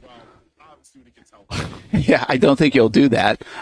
Dude, look fluid. Brent, he looked fluid in those 8 yards. Looked pretty fluid. Definitely not Mac Jones, you're saying? Yeah, probably not. Sorry, Mac. Oh, Brent, by the way, I asked Cam this, and he said no, but they didn't play Return of the Mac at the stadium? They didn't, no. We didn't push it hard enough. I was thinking of that this morning or last night. I was like, we should have pushed it. They got to do that. I wonder if they've played it out at practice at all. I mean, I don't know. Maybe I'm just in my own little world here. I just think it's too perfect, but what are you going to do? Like, Return of the Mac, the guy's back in Jacksonville, like, name a better song to play for him coming out, but it is what it is. No, Mr. Jones. Ooh. Counting Crows, Hamby, first of all, relax. No, Brett, we're going to Return of the Mac. We're not playing Counting Crows. Even though I like the song. Well, but. Yeah, the problem. Yeah, it's a good song. The problem with playing Mr. Jones is you could do that for like probably 7 players on the field. Yeah, for sure. It's a pretty popular name. Jags have a couple of them as it is. Well, and also, too, maybe they already have that reserved in New York with Daniel Jones. You know, like Mr. Jones and me sitting on the bench. Mr. Jones. You have, as Daniel Jones with that one pick kind of cemented his fate. He threw 3 of them. Well, I know, but the one was such a disaster. You can't throw 3 picks in anything and be good. Like, yeah, the one was horrible. Yeah, for sure. But you threw 3 of them, Brent. Okay, and now, yeah, once again, I get, we can go a lot of ways here with this, but I want to go back to the originality of our show when it was Team Kyler Murray versus Team Daniel Jones, right? And you were dying on that hill, Brent. Well, you have died, bled out, been resurrected, and are dying again because Daniel Jones, I don't think, is going to make it the entire year in New York. And Kyler Murray, say what you want about him. They have Maserati Marv now going in Arizona, so we'll see what happens. But I like Kyler Murray's chances better now than Daniel Jones' chances of having longevity in their career. I understand that in preseason, we like to over-embellish things and hit the panic button a little too quickly. Sorry, Eric Armstead. I understand we like to do that a lot. But I think there's something to be said when you're getting paid like a franchise quarterback and you have a performance like that. Like, Daniel Jones was the last guy that had to have a performance like that. You know what I'm saying? Like, if it was Patrick Mahomes, okay, maybe it was a one-off. Even if it was like Caleb Williams, okay, you're young. Daniel Jones can't afford to have any of those games. And he had a horrible preseason game. Yeah, Hamby, if you don't know, we way back at this Daniel Jones versus Kyler Murray comparison. Now, Kyler Murray has been disappointing as well. But I think I have to now, I'm officially off dying on the Daniel Jones hill.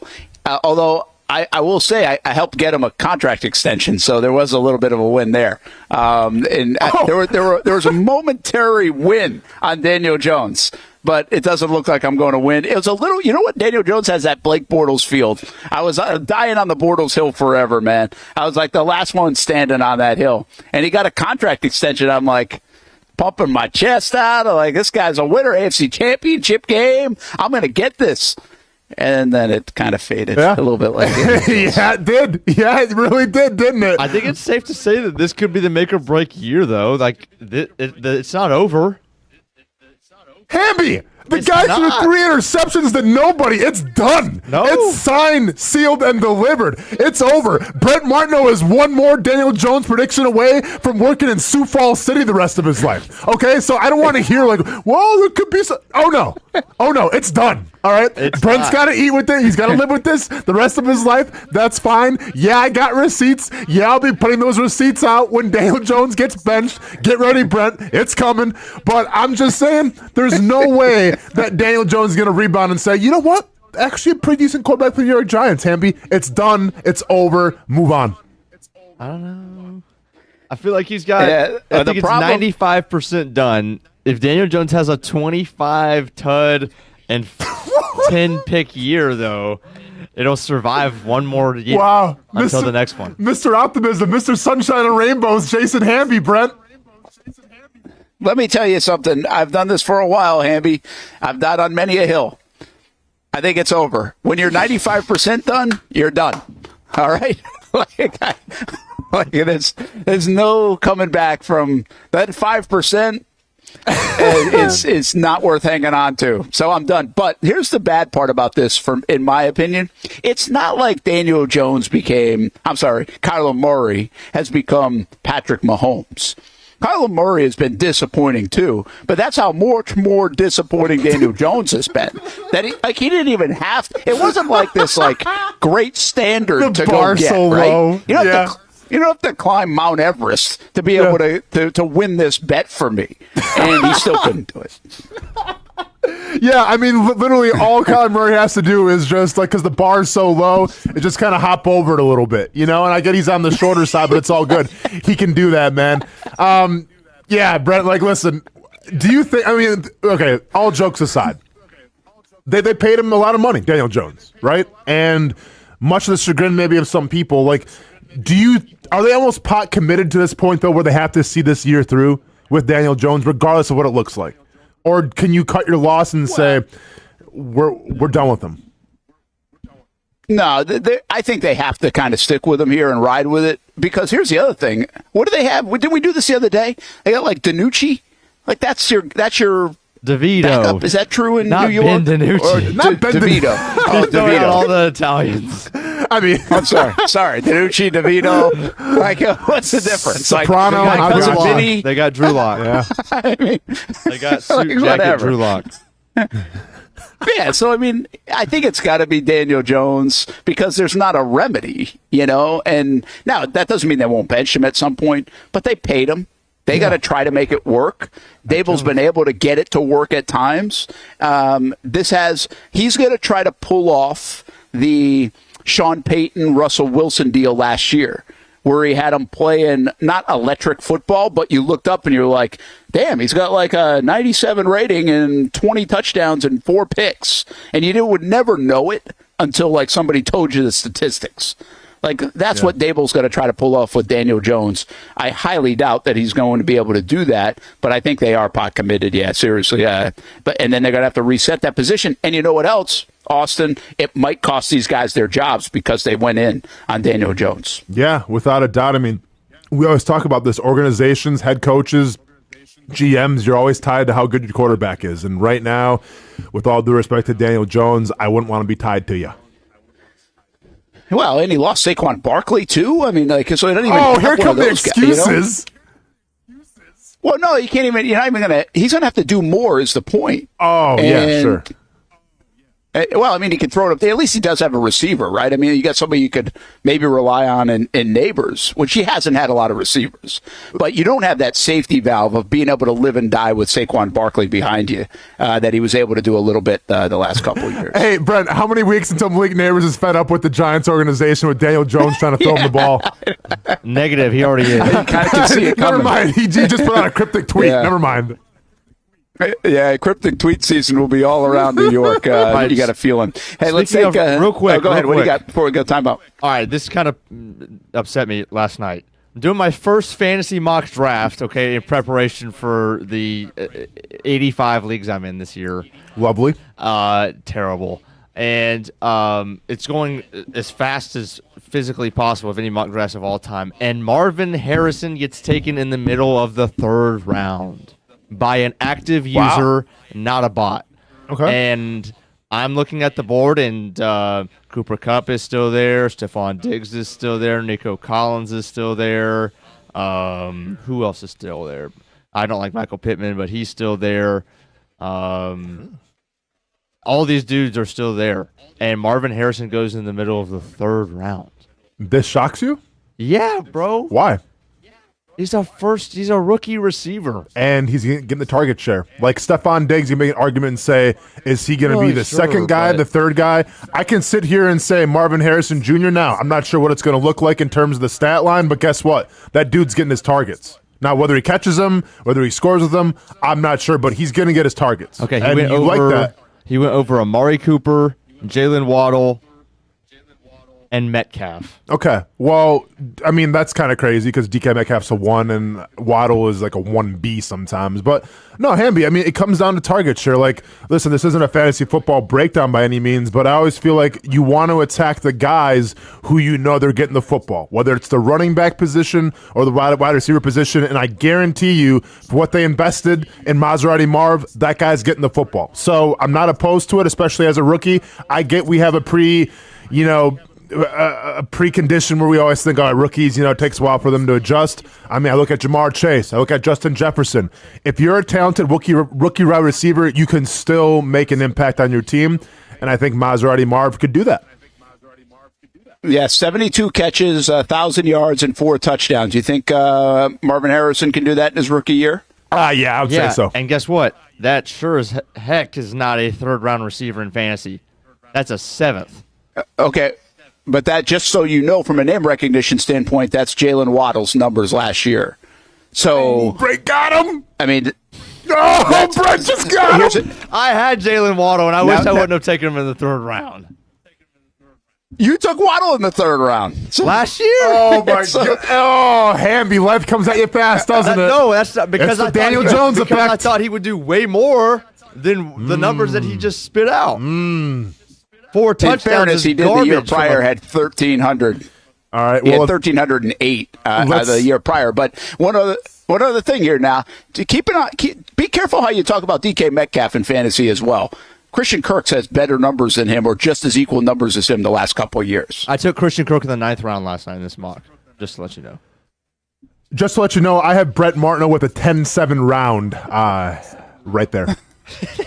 Give me a 10-7. That's good. I had to rebound from the Daniel Jones conversation in a you big sure way. Did, so, sir. All right, well, if Marvin Jones puts up those numbers, I'll be pulling this back up.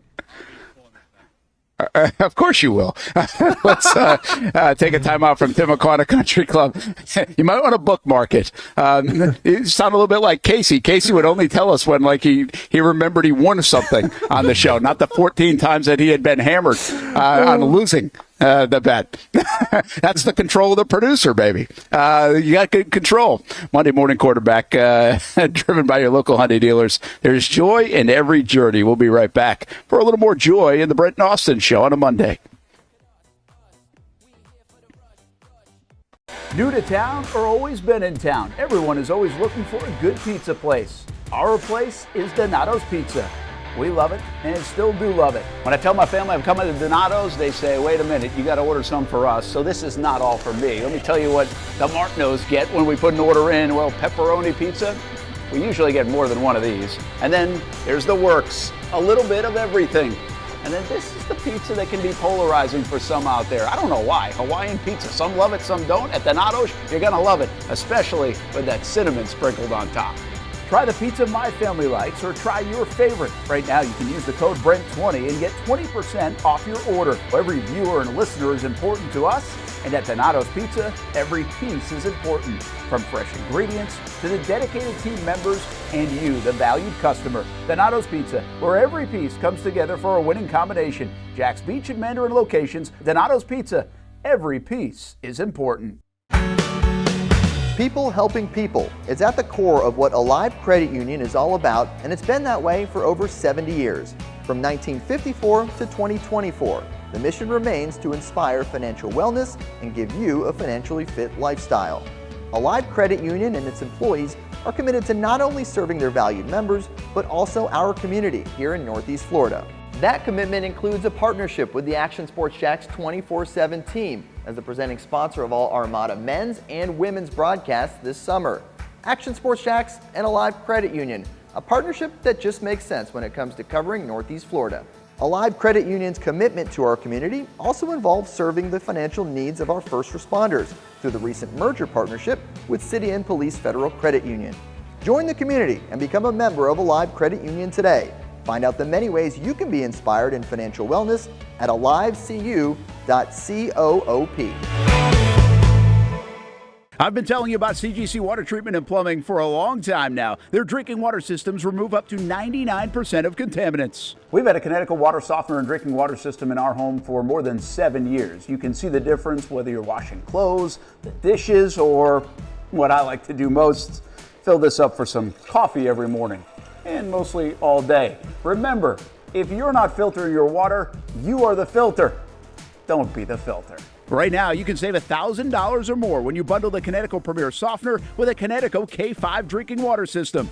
The experts at CGC Water Treatment and Plumbing will test your water for free and determine your water score. Don't know your water score? CGC will find out and recommend the appropriate Connecticut water treatment solutions so you can improve it. Call 904-552-1242 or visit cgcwater.com. Financing options available with approved credit. CGC Water Treatment and Plumbing, an authorized independent Connecticut dealer. Florida license number CFC 1432579. For the game day hustle and every day in between. Juggling my show, Jag Social, to going under the Friday night lights and a social life, it's a daily tournament. But this ride, MVP status.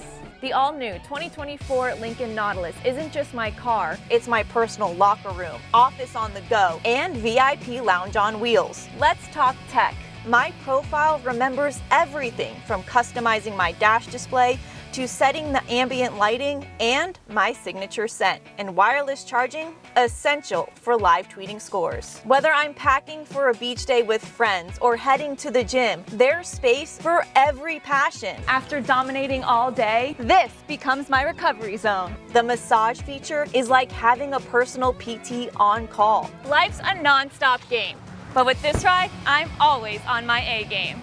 The 2024 Lincoln Nautilus. Drive your passion. If you don't see a pit, it ain't legit. When you hear that, you think Bono's Pit Barbecue, a staple in Northeast Florida now for 75 years. A place that feels like home with friendly service, a meeting place for friends, family, or business occasions. On the menu, the corn nuggets are a favorite in our house, but there's something for everyone. Sandwiches, platters, salads, sides, desserts, and family feasts. You see Bono's all over the place in Northeast Florida. You know, there are almost 20 locations in the Jacksonville area now, so stop on by, sit down, and dine in with Bono's. You can also take it to go. There are drive-thrus in many of the locations, and they have delivery options too. Just download the Bono's app to make things easy.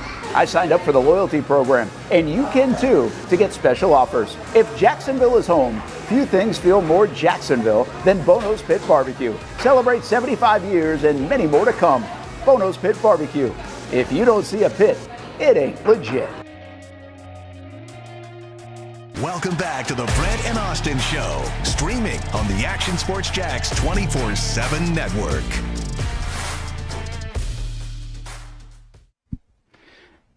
Hey, welcome back to the Brent and Austen Show, and thanks for hanging out with us, talking a lot of football here on a Monday on the Action Sports Jax 24/7 network. Brent Martineau here at Timuquana Country Club, Austen Lane back in the Action Sports Jax studios, along with Jason Hamby. Heck, Stuart Weber's over here as well. He's part of today's media day where Jim Furyk was announcing some big things happening for the latest edition of the Constellation Furyk and Friends Golf Tournament presented by Circle K. And right now we're joined by the tournament director of this fine event, and that is Adam Renfro. You've been a part of it with the Furyks for a while. Continues to grow, as I mentioned with Jim. 24 new partners. That's a lot. It's great. It's great to see sustained growth over the 4-year period that we've been here, and I think it's just a testament to how much Jacksonville believes in golf and how much Jacksonville believes in charity. And a lot of partners, want to join us on that mission. It's just I'm so proud to live in Jacksonville and have our event here. Well, and I think how much Jacksonville believes in the Furyks too, right? I mean, he's always been an interesting character, if you will, for me, because obviously he's not from here, right? But you get to a point where you feel like you're from here, and I think so many of us around this area are the same way. I'm from Rhode Island. I've been in different spots, but my kids have grown up here. I feel like I'm from here now, and that's just kind of the way Jacksonville is. But he's given so much back, him and Tabitha, and it seems like that's reciprocated a little bit in events like this. It certainly is. And I think over the life of the Jim and Tabitha Furyk Foundation, I think Jim and Tabitha, based on how they direct the charitable dollars, I think it gives the companies here and the community here faith that they're going to do the right thing with the charitable dollars, and they're going to be put to good use with worthy charities here. So, that's no small feat. We came in, started the tournament. Their reputation was already, very good in the community. And I think understanding what we're accomplishing at the tournament, companies just, not to say they're lining up, but we're certainly blessed to have a lot of partners that support our charitable efforts. Wow, Timuquana Country Club, one of those where you've obviously had the golf tournament and will at least this year and next year. Wonderful venue, as you can see behind us, one of the best views in Jacksonville. But I think what's interesting about the tournament and the event that comes up in October is, I didn't say this to Jim, I couldn't say it. I mean, the Champions Tour is an old guy thing, right? But it's not an old guy tournament. It's not just, hey, if you're 50 plus or 45 plus and you remember these guys coming out to the event.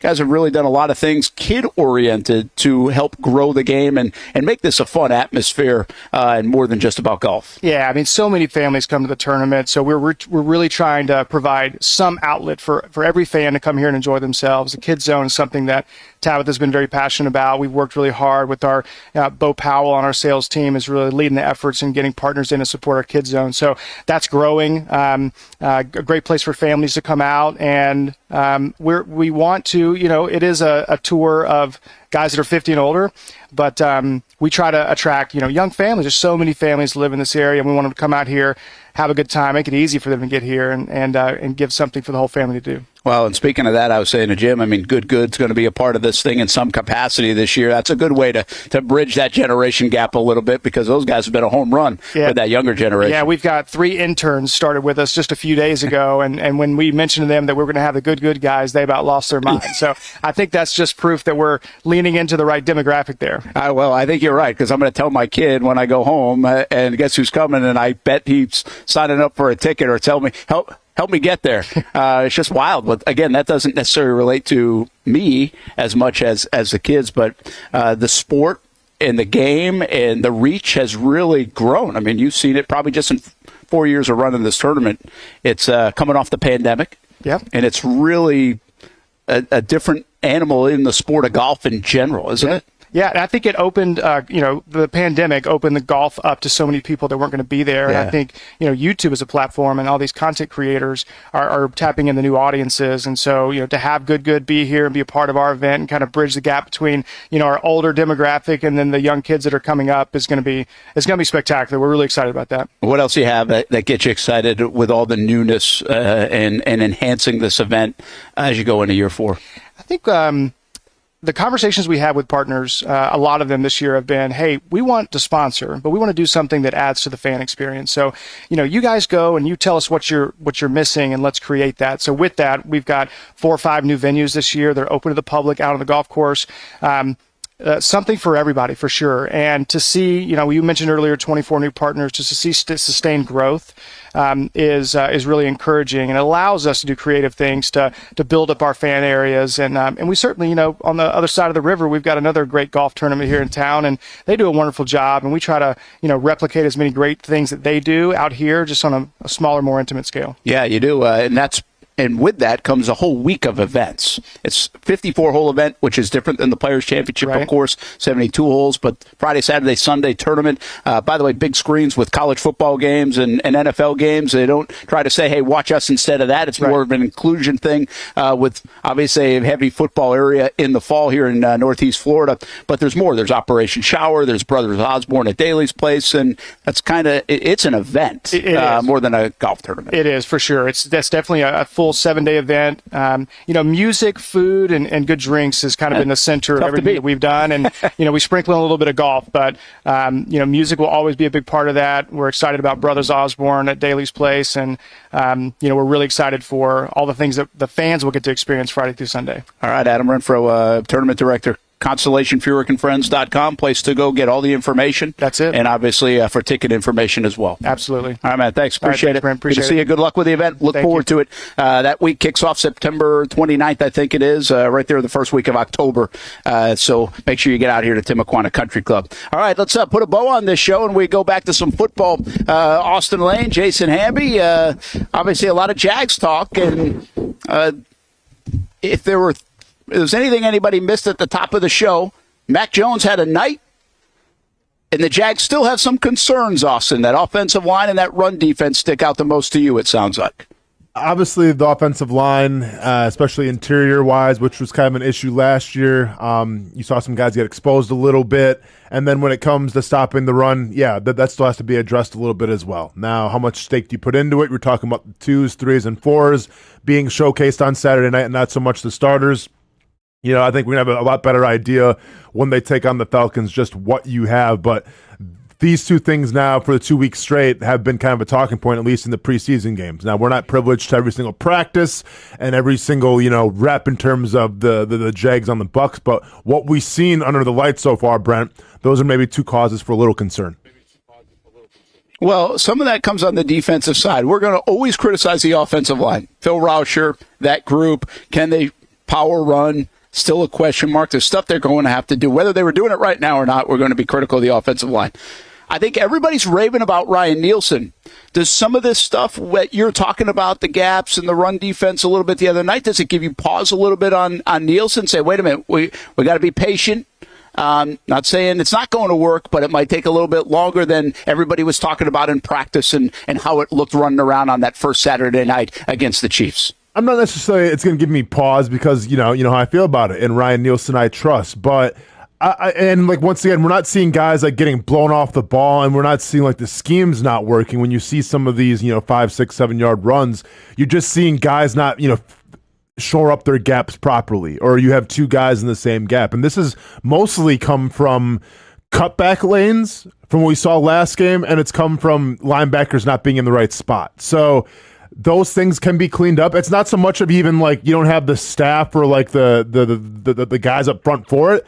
It's more of just like making sure like the mental IQ part is there, and not panicking. And once again, when you implement a new offense, those kind of growing pains can happen a little bit. You just hope when it's week 1 against Miami, you're not having those issues of two guys in the same gap at the linebacker position, or taking bad pursuit angles on the back side of things, because Miami's a team who thrives off of speed and misdirection. They can expose you really quickly.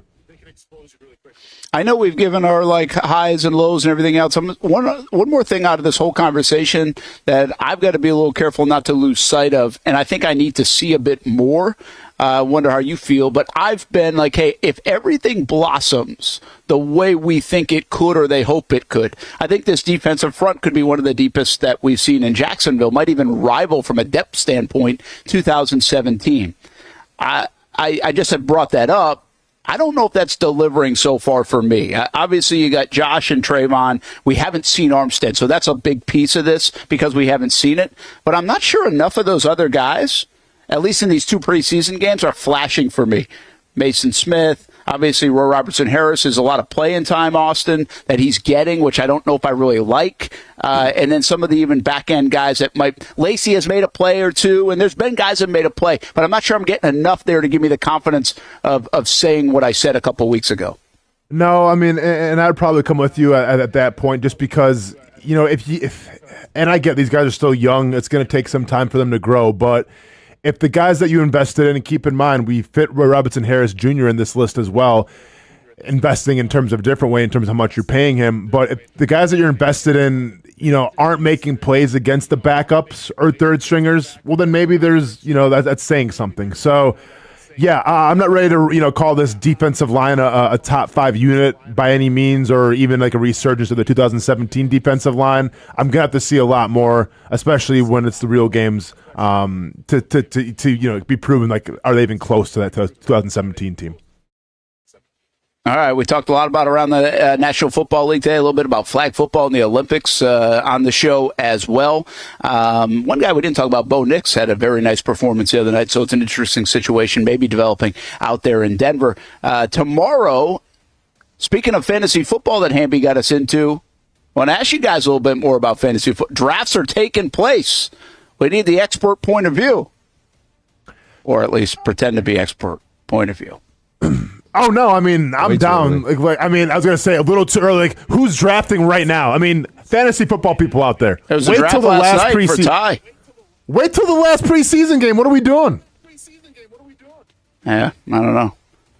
All right, there's the bank. Won't see a football game there until September 15th. Have a great day.